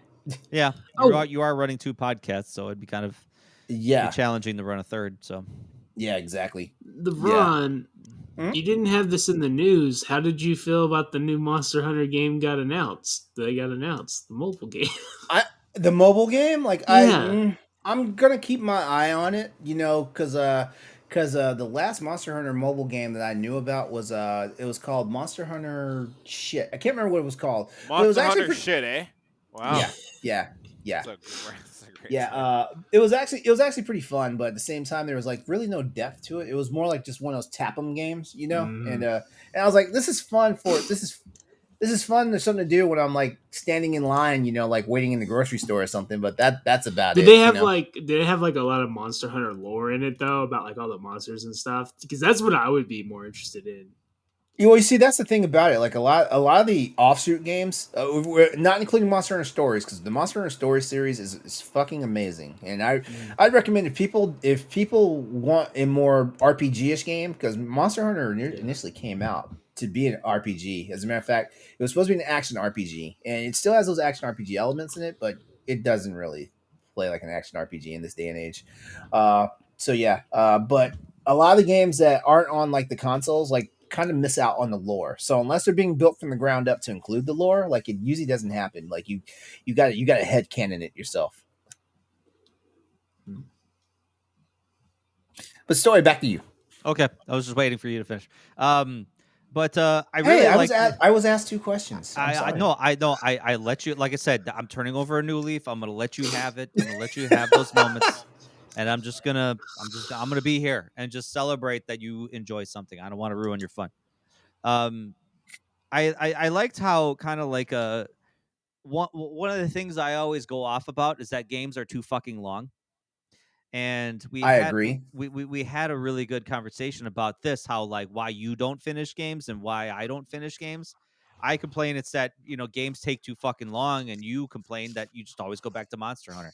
So it's always kind of interesting that everybody always has a different reason like why they just don't finish games, whereas like maybe sometimes it's like the game doesn't hit you, you know, after like so many hours. But I think sometimes it's like, why make an 80-hour game when you can really condense it down to a 40-hour game and make it more meaningful? You know, I had that problem with Valhalla for how many weeks? Just like 90 hours, 100 hours just to do what, you know? And I skipped through a lot. I did main campaign stuff, and that's how long it took me. Yeah. I didn't do any of this, a lot of the side missions or a lot of the pickups. If I did that, that would have doubled my time, and that's not even meaningful content to me. Yeah, it's funny because, you know, the sad part is right now, like when me playing God of War right now, like I have to tell myself, stay on this path because like I will go off. Honestly, you should do the side content because God of War that has really good, meaningful side content. And like I said, it's not like going to be a 40-hour game, even if you do that stuff. But a lot of those interactions are really good for the lore and are really meaningful. And as opposed to, you know, other game, any Ubisoft game, basically. Okay, there's a lot of stuff in the first God of War, like in the side stuff, that's like leads into stuff that's definitely going to be in the second one. Yeah, 100%. Easily, 100%. Yeah. So I would say do that. I would say stick with that. But another one that we had good conversations with was nostalgia and the modern gamer, and how we kind of talked about the whole like, you know, emulation thing. That was one of my favorite thumbnails to make. Like that Mega Man 3 art. Oh my god. Yep. The Mega Man 2 versus Mega Man 3 debate. Our debates, yeah. Yep. Because who is it? Was it Jack Bro? Yeah. that wrote that Boss Rush banter. Which one is the superior Mega Man? So it was like, oh boy, I could hear LeRon flexing his cracking his fingers. Like, here we go. The But crazy part is I can never really answer the question wholeheartedly because I flip back and forth between 2 and 3 so much. You know. it's a personal preference between everybody. I think Mega Man 3 had the biggest jump, because it introduced the slide and it introduced like a lot of graphical updates compared to 2. But anyway, yeah, I liked how we kind of talked about the whole like elephant in the room of emulation and Mhm. how that seems to be like, guys in our age that are getting older, we're getting a more appreciation for the classics, but a lot of people don't want to hang on to their old systems and hang on to their old games just in case they want to play it one day, Yeah. So it's either the the companies now are going to try to work on game preservation, or there's going to be people out there in the community that are going to fucking do it for you, and you can't get mad about it. Nintendo. Just saying. That's the fucking truth right there. And in all honesty, like I appreciate emulation because like I appreciate number one, I appreciate the work that goes into emulation because like video games are built on an architecture, console games are built on an architecture that didn't always fit right, on the PC environment, whether it's Linux, Mac, or Windows. The environment is so different that if you want to understand why like bad ports of games happen, like games that come from the consoles to the PCs, and I'm talking about modern games, like let's say Bayonetta 3, for example, like that might be a very shoddy port whenever it comes out, and then vice versa. Like some PC games don't translate well to the console. Like I mean, The Witcher. If Bayonetta 3 comes out on the PC, I'm totally getting it for there because I feel that game deserves a little bit better justice than what it got. Definitely, Graphically. yeah, like that, yeah, like Bayonetta 3 should be a masterclass in like how like the contortions that companies have to go through when their hardware is underpowered. Yeah. Yeah. But those are my kind of 3 highlights. So and one of these days Nelly will be on this show so we can actually talk Resident Evil. One of these days. I'm telling you. Well, I mean, Austin's a newbie in Resident Evil. Like he started on 7. His first Resident Evil game. I only got 2 more games left. I haven't played 4 and I haven't played 6. Yeah, he's been whittling them down since he played 7. Okay. Did you play the OG PlayStation one? OG PlayStation 1. Yeah, did you? Okay. Resident Evil 1. Resident Evil 2, I did play the remaster. 3, the remaster. Or remakes. I think Corey and I told you to play the remakes versus versus the PlayStation ones. I think, if I'm not mistaken. Yeah. No, why would you? What? And after you should have talked to me, Austin. You should have talked to me first. We told Austin because Austin really wanted to play like the very first one. So we told him I was like, okay, you play that one and you make it through, then just go ahead and play the remakes 2 and 3.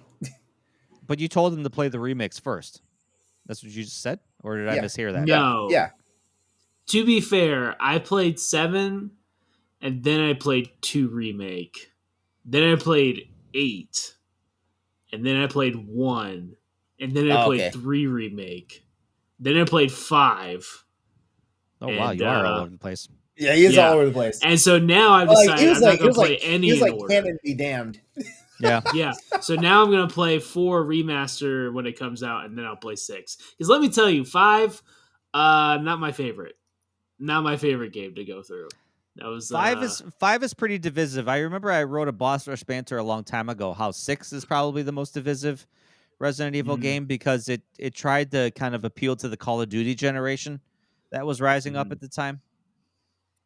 Survival horror was kind of on its last leg, and it was like kind of going the way of the dodo. And, yeah. So I will Capcom say wanted Wesker, to make it relevant. I do feel like Wesker 5 was crazy. Wesker 5, man. Yeah. Yeah. He was ridiculous. I do feel like 7 minutes. That message. Yeah, 7 minutes. 7 minutes. I was like, we gotta take him down. So I played with my best friend. We streamed it, and so you can actually watch it all on Twitch. I guess it's still on there. But we're like, we're gonna take him down. And then he's like, he looked it up, he's like, oh yeah, we could actually just last 7 minutes. Yeah. Because we beat him, and then we did the Claire spoilers. I guess it's not Claire.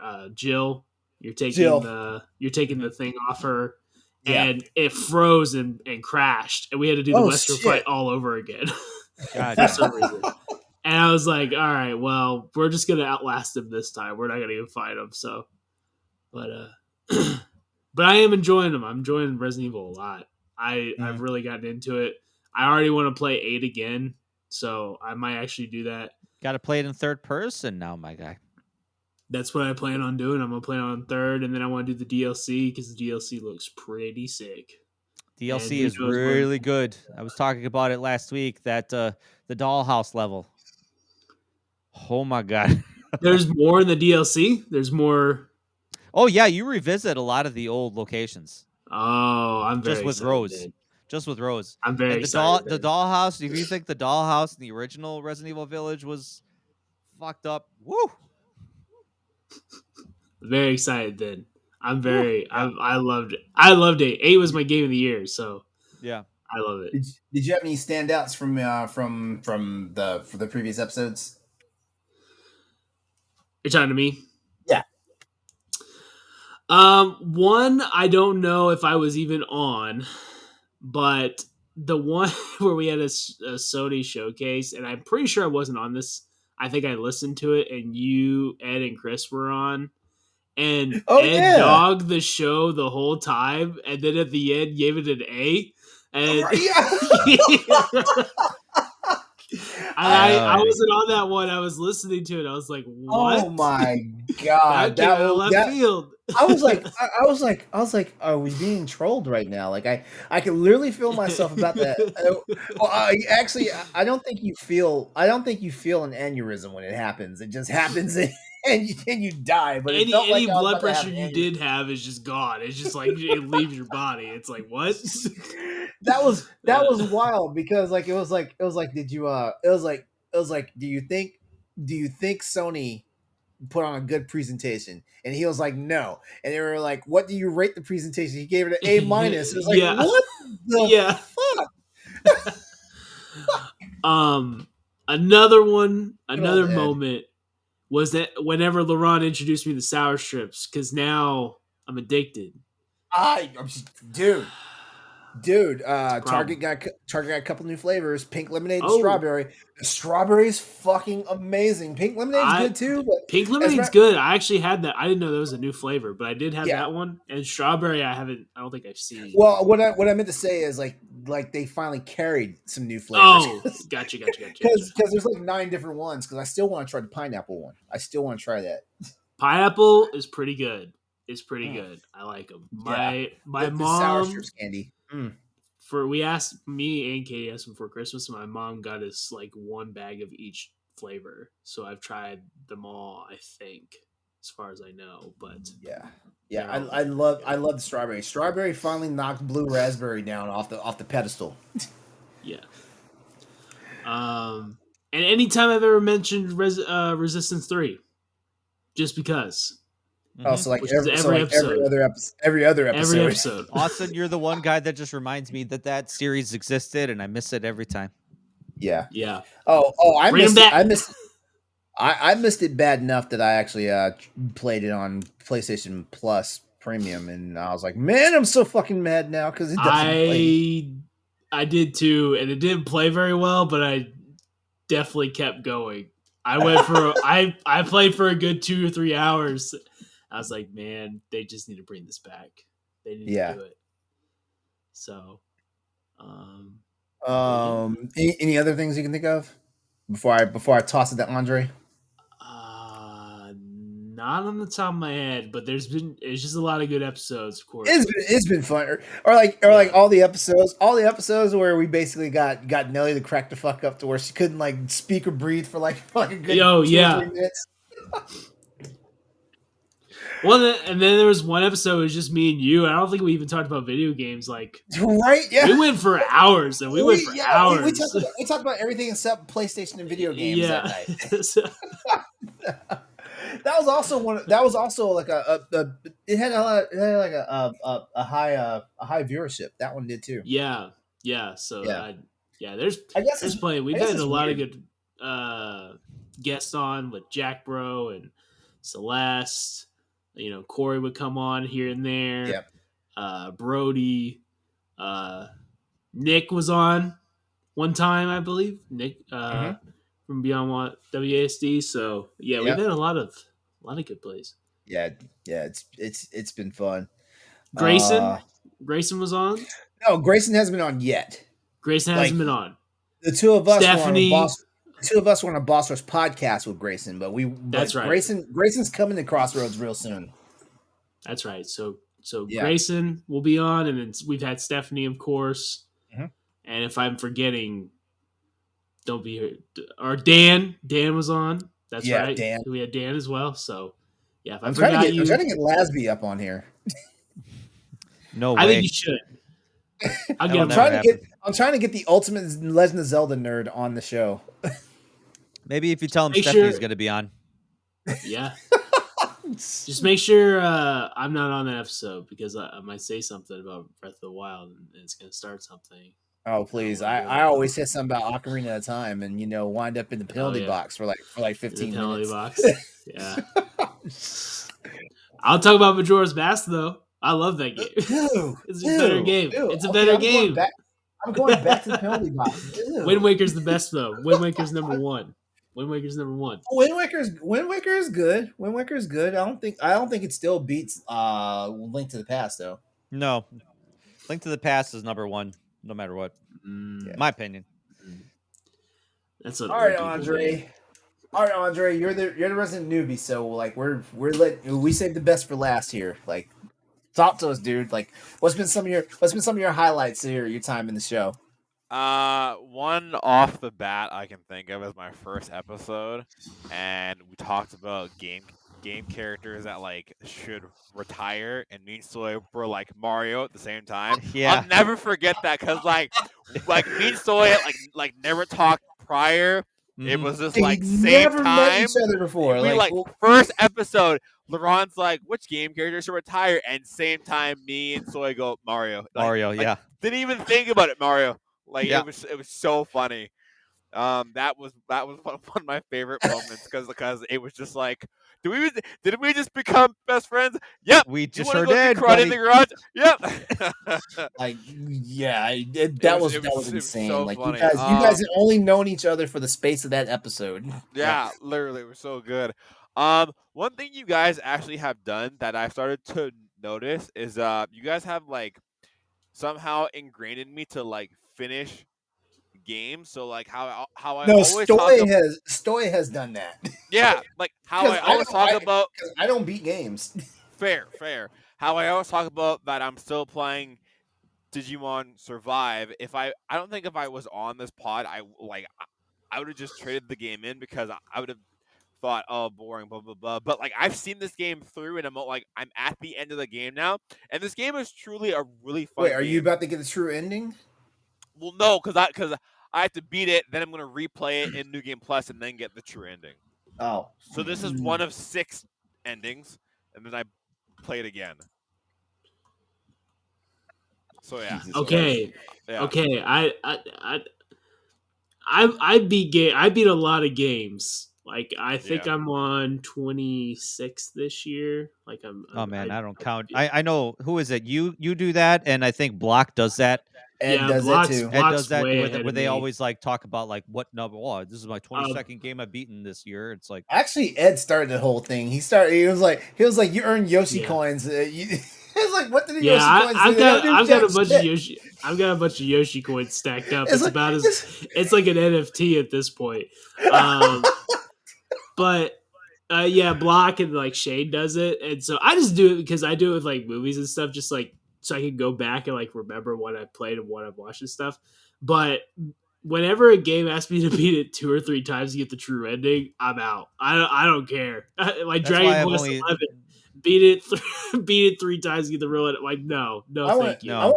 I want to say the last games I actually put a commitment into getting the multiple endings were the old Resident Evil games. Those are the last ones I put any real effort in because I think Resident Evil 2 alone, because it's a 2-disc game. Resident Evil that game had 9 different endings. Well, because they had 4 different campaigns. Yeah. Yeah. But then, like in those, like you can once you've like done it once or twice, you can keep going through those levels quicker and quicker, and so you'll finish it in like 2 or 3 hours compared to your first time. Whereas Mhm. these games are like 60, 70 hours, and then you got to beat Yeah, it no one's twice. got time Yeah, for yeah, that. you don't. Yeah, you No, don't have thank time for you. that. I think Yeah. I speed run Resident Evil 1 in 2 hours once. Resident Evil 1 old Shit. school or remake? The old school. Okay. Old school. Because I was burning through the remake for a while. Yeah. Oh, Andre, continue. Sorry. We I kind messed up for a of second. stole your moment.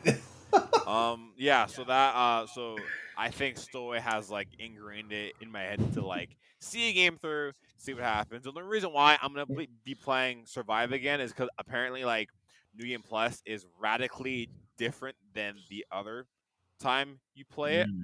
So I'm just curious to see. But I mean, like if it's the same game, I might just like put a halt and then get Monster Hunter Survive because I've been curious about that. Um, Wait, what? so like if I start New Game Plus and it's just the same game, Uh-huh. like nothing changed, I might like put a hold on that and then buy Monster Hunter Survive because I've been You mean stories? sorry, thank you, Jesus Christ, yes. I was like, wait. I was about to open up the Steam store. I was about to open up Steam and be like, what did I miss? Sorry, Monster Hunter Stories. Yeah, I've been playing Survive for so long. I'm just like, Yeah, I was gonna oh, say. so You got me Survive fucked everything. up. Yeah. Sorry. So yeah, I might try that because I have been curious again. So LeRon, from you, as like Story said, from you talking about it so much, I've actually been curious about playing Monster Hunter at some point now. Hey, Because like it's like an infection. you always talk about it, and like Story said, like we bug you, but low key, I'm like, what the hell is actually really good about this game? And like I've been curious, so there's that. Some cool It topics. Oh, Monster Hunter Stories for the 3DS is actually pretty decently priced. I mean, $62, but It's not bad. what? Really? yeah. Just buy it on tablet. It plays exactly the same. Just buy it on tablet. It's like under $20 on tablet. I think it's $13. Oh, it's on the App Store? Tablet or mobile. Yeah. Oh, okay. I didn't know that. Yeah. Yeah. Oh, Yeah, like I tried it out. It plays it because I was like, I'm not dusting off my 3DS to play this game again, even though I still have the cartridge. Wait, Story, aren't I supposed to send you a game or something? I don't know. I can't remember. Oh yeah, Yeah. Monster Hunter Stories, $20 on the Apple iStore. Yeah. no shit. Neat. Yeah. I didn't know that. Yeah, but the cool thing is you don't have to play Monster Hunter Stories 1 barely has like any influence on Stories 2. Like one of the characters from the Stories is in Stories 2 though. So that's your link right there. You know, actually, I got a bone to pick with. You mentioned Logan earlier. I got a bone to pick with him because he was going to Oh, offer up a get in copy of. line. He was going to offer up a copy of Horizon Forbidden West to me for Extra Life as a giveaway, and he gave the code away. He was like, yeah, I'll give it to you on game day. I was like, or you could give it to me now, but I'll wait till game day. And I texted him like last week, and he's like, oh, I think I gave that away. And he's like, I'll check back with you. And I was like, all right, Typical Logan. yeah. I mean, that was the first time I've ever been screwed over by him. So, I mean, anyway. Some cool topics that I've enjoyed. Toxic player base. That was a fun one. Oh yeah. I've only been here for like 10 episodes, so I don't have a lot under my belt. But No, it's cool, but it still gives a fresh perspective. yeah. God, like each topic kind of brings its own special thing to it. But yeah, the toxic player base is one. Good lord. The one that I wanted to talk about that we couldn't last week is one that I. Oh, we're still gonna get to it. Okay, cool. Yeah, that Yeah, one. yeah. As a matter of fact, it'll probably be next week. Okay, cool. Yeah, that one is gonna be Unless we want to take a week off. potentially. Give us more time to get Ragnarok under our belts. Yeah. Shoot, I really wish I could think of like the past topics. Andre, have you been asked the important question of which Mega Man game is best? That gets Yes. a heated discussion. It's a I heated got discussion. asked that question, and then they immediately started fighting, and I was like, okay, I guess I'm not gonna know the answer. Because like I can't remember who asked it, but they're like, which one's better? And the one's like, it's obviously this one, and then LeBron's like, oh, this, and I was just like, okay, I'm Okay, done. we're okay. Okay, Man. Austin. Where Yeah. Stoy and I had the breakdown was when we started talking about Metal Man's blade. That's where we had the breakdown. God, y'all are the nerds. Y'all What was nerds. the what was the breakdown? I forget. The breakdown was it was the Metal Blade like OP or, Oh, yeah. or if it's bullshit. It's 100% OP. 100% OP. That is the first weapon you go for, because after Yeah, that, you it's always go easy. for Metal Man. Yeah, because Metal Oh, that Man was the other works thing- on that's the literally other thing, every too. boss. That's the other thing too. We argued about the boss order in Mega Man 2. And it's always Metal Man. And yeah, I think you no, said someone else. I start with Airman. Weird.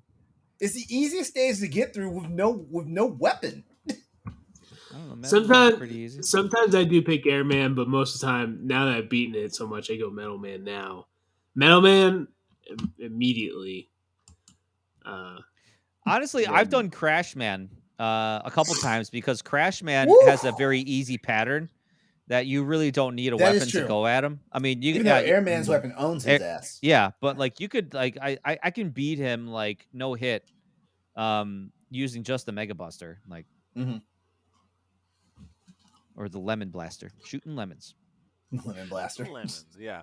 But other than that, honestly, like I said, each episode kind of just brings like this this feeling to it, and I enjoy coming back here every Tuesday and talking with the guys about games and topics, because like it's not like I'm like talking with my friends Monday to Friday about games. So this is like the one time I get to sit down and like kind of like relive being a gamer. And sorry, I did have another favorite topic, the nostalgia one. That one was honestly a Nostalgia fun is one. one of our. Yeah, Yeah. that was a fun I think one. ultimately it's like one of. I think that's one of our overall favorite ones. Yeah, that one was cool because we kind of all got to just like walk down memory lane together, but see separate things. If that makes any sense. Yeah, we've Yeah, all well- had different experiences. Well, with yeah, the- exactly. Like, yeah, So like that one for me was like I think my favorite one because it was like I remember that game. I remember that game. Yeah. So Remember that game? I remember that game. That game was a lot of fun. That game came out in 1964, and that game. Yep. Austin, from a couple of weeks ago, we talked about games that were they're like the hardest games of all time in video game history and stuff like that. So I'm gonna throw 3 games out here, and you tell me if they were bullshit or if they're actually worth it. Super Okay. Ghouls and Ghosts for the Super NES. Worth It's it or worth trying. bullshit? It's worth trying, but it's pretty much bullshit to me. Okay, Demon Souls remake. Worth it. I actually just played it not too long ago. Teenage Mutant Ninja Turtles NES. Okay, that game is 100% bullshit. I don't give a fuck. That game is bullshit. I love it because I love Ninja Turtles, but that game is bullshit. And same with It's like- Battletoads. The Battletoads with the fucking jet skis and shit. Fuck that. Yeah. It's like that meme. This is a work of art. Well, this is bullshit. Also, Zelda 2. Add that to the list. Ooh, that's some Oh, bullshit. Mhm. Zelda 2 That is some terrible. bullshit. Oh my god. All right. Any final words, guys? What's our outlook for the next 100 episodes? If we don't get canceled, We're getting canceled for sure. because I'm going to say the wrong thing about Legend of Zelda: Ocarina of Time at the wrong fucking time. That's what it is. Yes, you will. I always wonder that, like, what's the more divisive fan base? Because I always feel like you have one side of the camp that loves Majora's Mask, and then you got the other side that doesn't. And it's a very small minority of us that don't like Majora's Mask, which is kind of interesting. I think the lore of Majora's Mask is so fascinating. You know what? It's fascinating, but I don't think it should qualify as a Legend of Zelda game. I think it should just qualify as like it's because it's a dream. Link You is know dead. You know how I like to start fights. Link is dead. That's it. Link is dead. That's it. You know how I like to start fights in Nintendo Land. I like to say that the castle music from Super Mario 64 is the best Mario theme of all time. It's because it is. I love that theme. I love that theme. Like it's the one that gets caught in my head. Super Mario Sunshine had some bangers in it. Mario Sunshine did have some good music. Mario Sunshine did have some good music, but I don't know, something about like I would walk into the castle in Mario 64 and I just put the controller down and just start twerking. I don't know about twerking. Super Mario World has been my ringtone since I've had a phone. That is the song. That is the song for me. The Super Mario World intro. You know, the funny thing about the Mario 60 the Super Mario World theme is that I don't feel like it actually is a Mario theme. It feels like it belongs to another game. It does. Maybe that's why I like it. I don't know. Mario needs to retire. Mario World's just needs to just leave Nintendo forever because I'm so tired of fucking seeing him on like everything. Hey, maybe he will find newfound success in the Mario movie that's coming out next year. No offense to Chris Pratt, you're a great guy, but Mario needs to die for good. Yeah. We need to limit him to one game per year. But yeah, I don't want media to game see per year. The minute I see Mario, the minute I see this dude on a fucking cereal box, I'm gonna burn something. I would play the shit out of a Mario game if Bowser was the main character for a game. I would play because like I love every. If you were Bowser trying to defeat Mario, homie, I'm in. Because I love the fuck out of every Mario game where Bowser Jr. is the antagonist. When Bowser Jr. is the bad.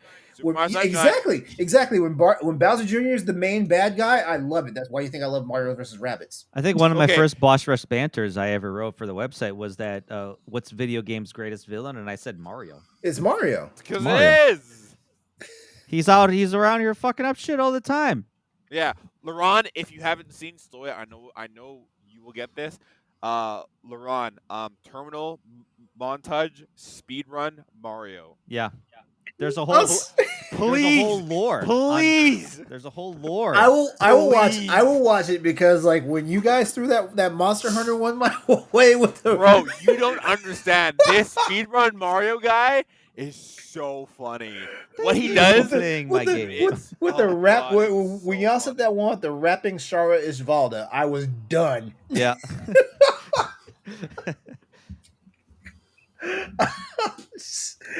All right.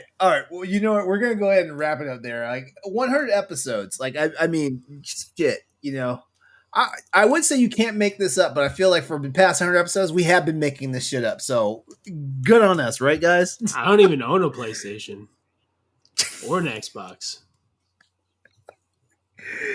Literally the king of making shit up. Do you even game, bro? I only play games on my Kindle, and the only game I play is solitaire and book reading. Bro, you are such a gamer. All right, so real fast, like we're always up to answer your questions. So if you'd like to ask us a question or for our thoughts and opinions on anything going on in gaming, tweet us at crossroads_VGP. That's Victor Golf Papa VGP. or just email us at crossroadspspod@gmail.com. Like that'll be the running email until I decide to change that too. It only took me like 99 episodes to change the Twitter handle. Also, do not forget that we're also affiliated with the Boss Rush Network. So like look us up at bossrush.net. But guess what? I'm gonna go ahead and roll this show out. So what I want to say to you right now is that's our show for tonight. As always, I'd like to give big thanks to you for tuning in to Crossroads Game Podcast, and also thank you, Austin, for blessing us with your presence, man. We miss you, we love you, man. Anytime. The seat's always open.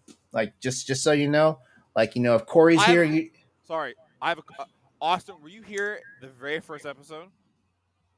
No.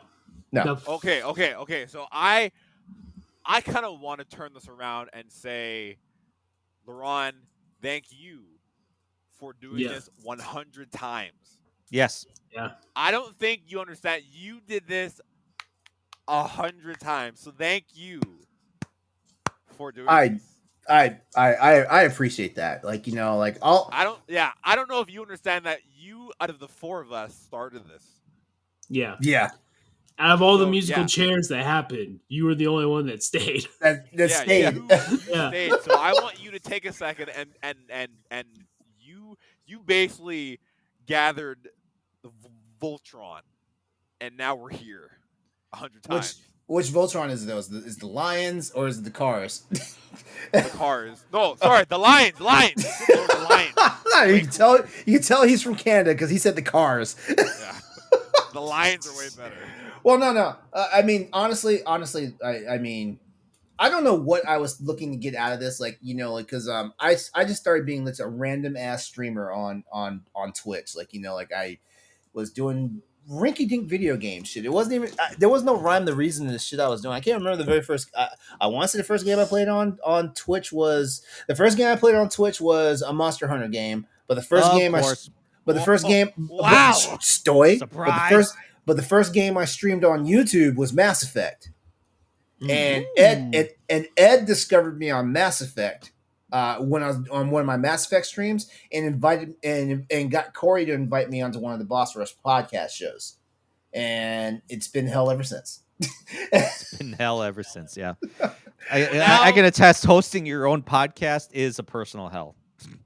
You're right, yeah. Okay. Yeah, which is why one thing I always say, like you know, as a fellow content creator and you know like YouTube vlogger, podcaster, and all this stuff, like I will always offer myself to assist, you know, like whenever you need it. So like if you guys looking for a guest or whatnot, hit me up. I will definitely come to one of your shows, and I'm not just talking about any the people that's affiliated to Boss Rush. Like if you would like some help on your show, like I will come and be a guest on your show and stuff like that. You know, I want to pay it back, you know.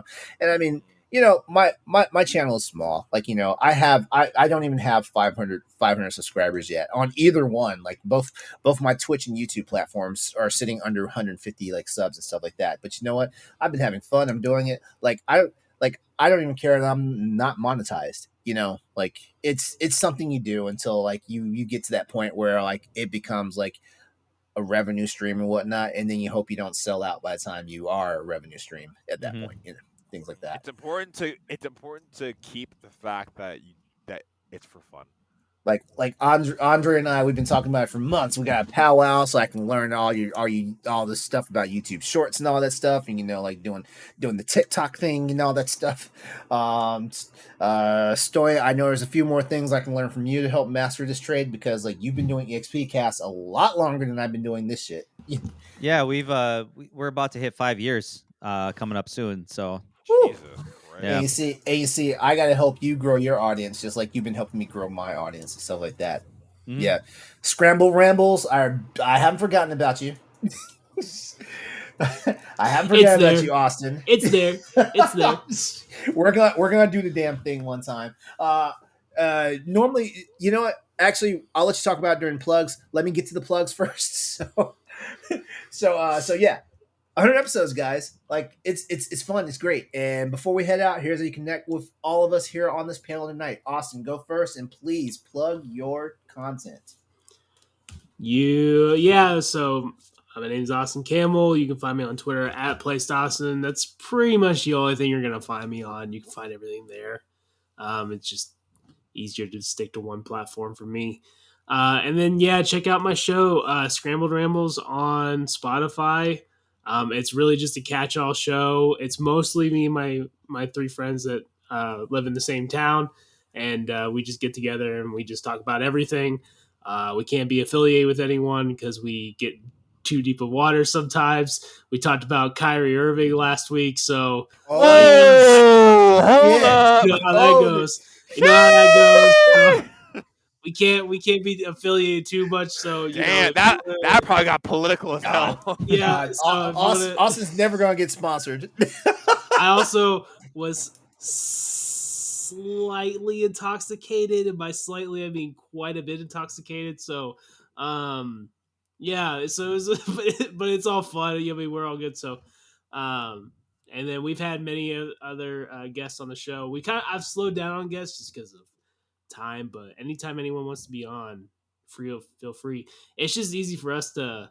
It's really an excuse for all of us just to go on a Friday night and just hang out in the same room and talk about all kinds of stuff and make fun of people and do whatever, make fun of ourselves and all that stuff. So, but basically that's all it is. So, but yeah, and then I'm still around on Boss Rush. I haven't been on anything in a long time, but you'll see my face appear here and there. I actually had an episode with Ed, and it got lost. So that was the last. It got thing I was supposed to be lost? on. Yeah, it said he lost it. So Okay. it was all about the GameCube, which Typical I Ed. didn't Typical own. Ed. So it was a fun. That's why I got. conversation That's why I got. nonetheless. That's why I got Yeah. lost. Ed got through recording the show. I was like, that fucking poser. Well, no, it was funny is because the topic was GameCube the turning point for Nintendo consoles, and I argued that it wasn't. I argued that the Wii was, and I made my argument there. And I agree with that. I agree with that actually. I do too. Yeah. Yeah. so GameCube. Yeah, GameCube wasn't the turning point. GameCube was the point where like Nintendo should have really just dug in. You know. yeah, That was really the last time Nintendo stayed on par with everybody else. with modern gaming. Yeah. GameCube. in short, my GameCube argument. walked so that we could run. Well, yeah, like in short, my argument was Wii was the one that was like, hey, we're not going to try to keep up with the other consoles. We're just going to do what we want.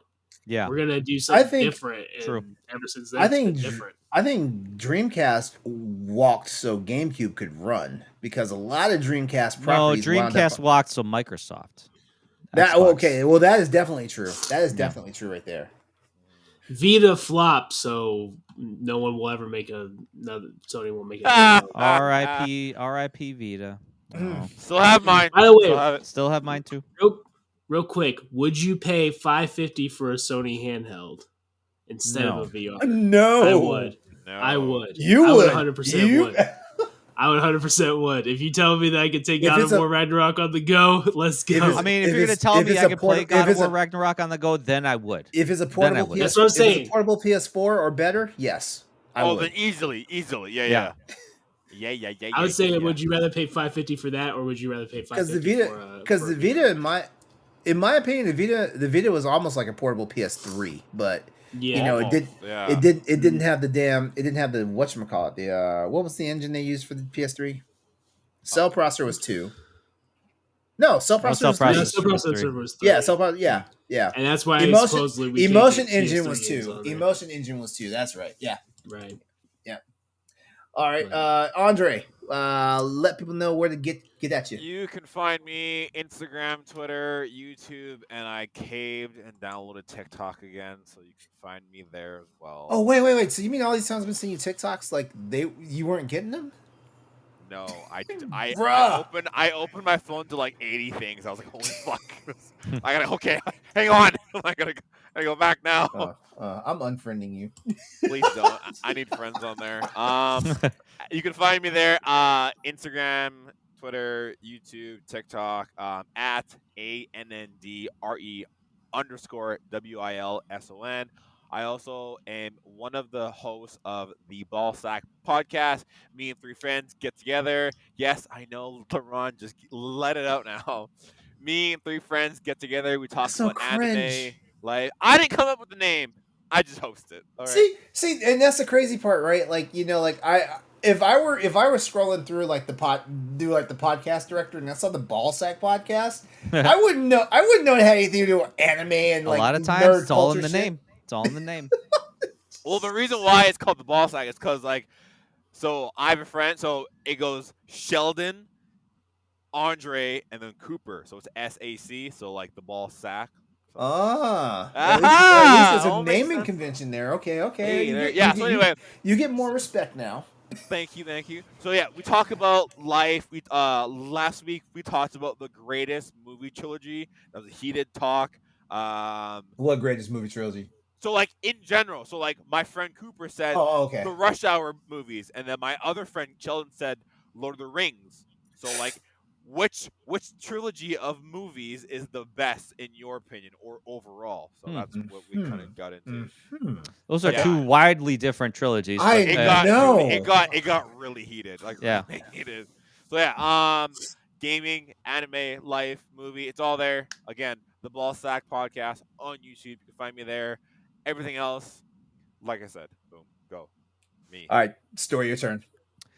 Well, I am also on the EXP Cast. We're a video game podcast with the Boss Rush Network. You can follow us on Facebook, Twitter, Instagram there at the EXP Cast. And also you can follow me on my personal Twitter at StoyMKE8.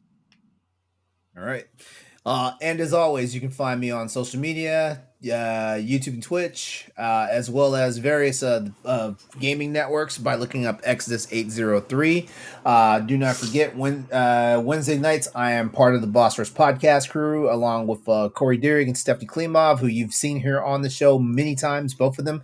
And we have this nice little show called Boss Rush After Dark that happens also on Wednesdays, but you don't know about it because it's pre-recorded. But if you want to check that out, go to bossrush.net and look up the information for the Boss Rush Network Patreon, and you'll learn how to get in early on that stuff and hear some of the shenanigans we talk about, because it gets wild and frisky, or it gets a little weird when someone talks about freaking penis surgery. Right, Stoy? Yep. You guys invited me on the episode last week. Yeah. And when I saw it was going to be an all women's panel, I was like, "Oh, wait, no! That was for Boss Rush podcast. After Dark, After Dark was going to be all dudes, and that kind of didn't happen. That was supposed to be all dudes. Yeah. Oh, okay. All the bros. Yeah, because the plan was while the girls were doing Boss Rush podcast, the guys were going to go ahead and get the After Dark episode out the way, so everything would have been recorded at the same time. Everybody had the night off early. So that's how it was supposed to go down. Didn't go down like that, but that's how it's supposed to go down. Okay. Yeah. So it wound up being me and Corey, shotgunning, an episode by ourselves, which was fun. So I am not throwing out anything featured on bossrush.net this week. So just head over to bossrush.net, check out some of the articles. We got everything from Boss Rush banners to reviews, editorials. Our boy Stoy is always laying it down with some hot takes that piss off the internet, which always laying pipe on the internet. Yep. Which I'm here for it and stuff like that. If you'd like to keep the conversation going with us, you can find the Crossroads Video Game Podcast on Twitter at Crossroads_VGP.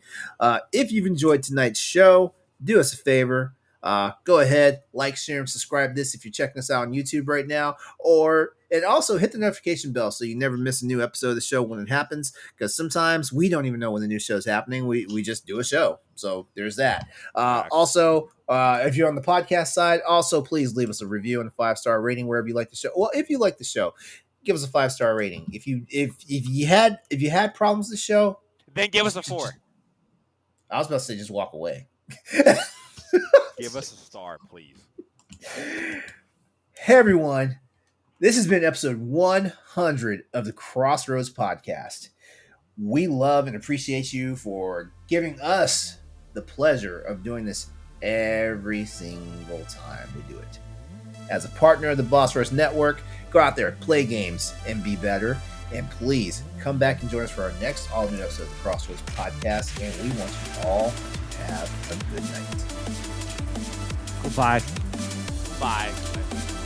Play Resistance 3. Play Resistance 3. Where is that, Insomniac?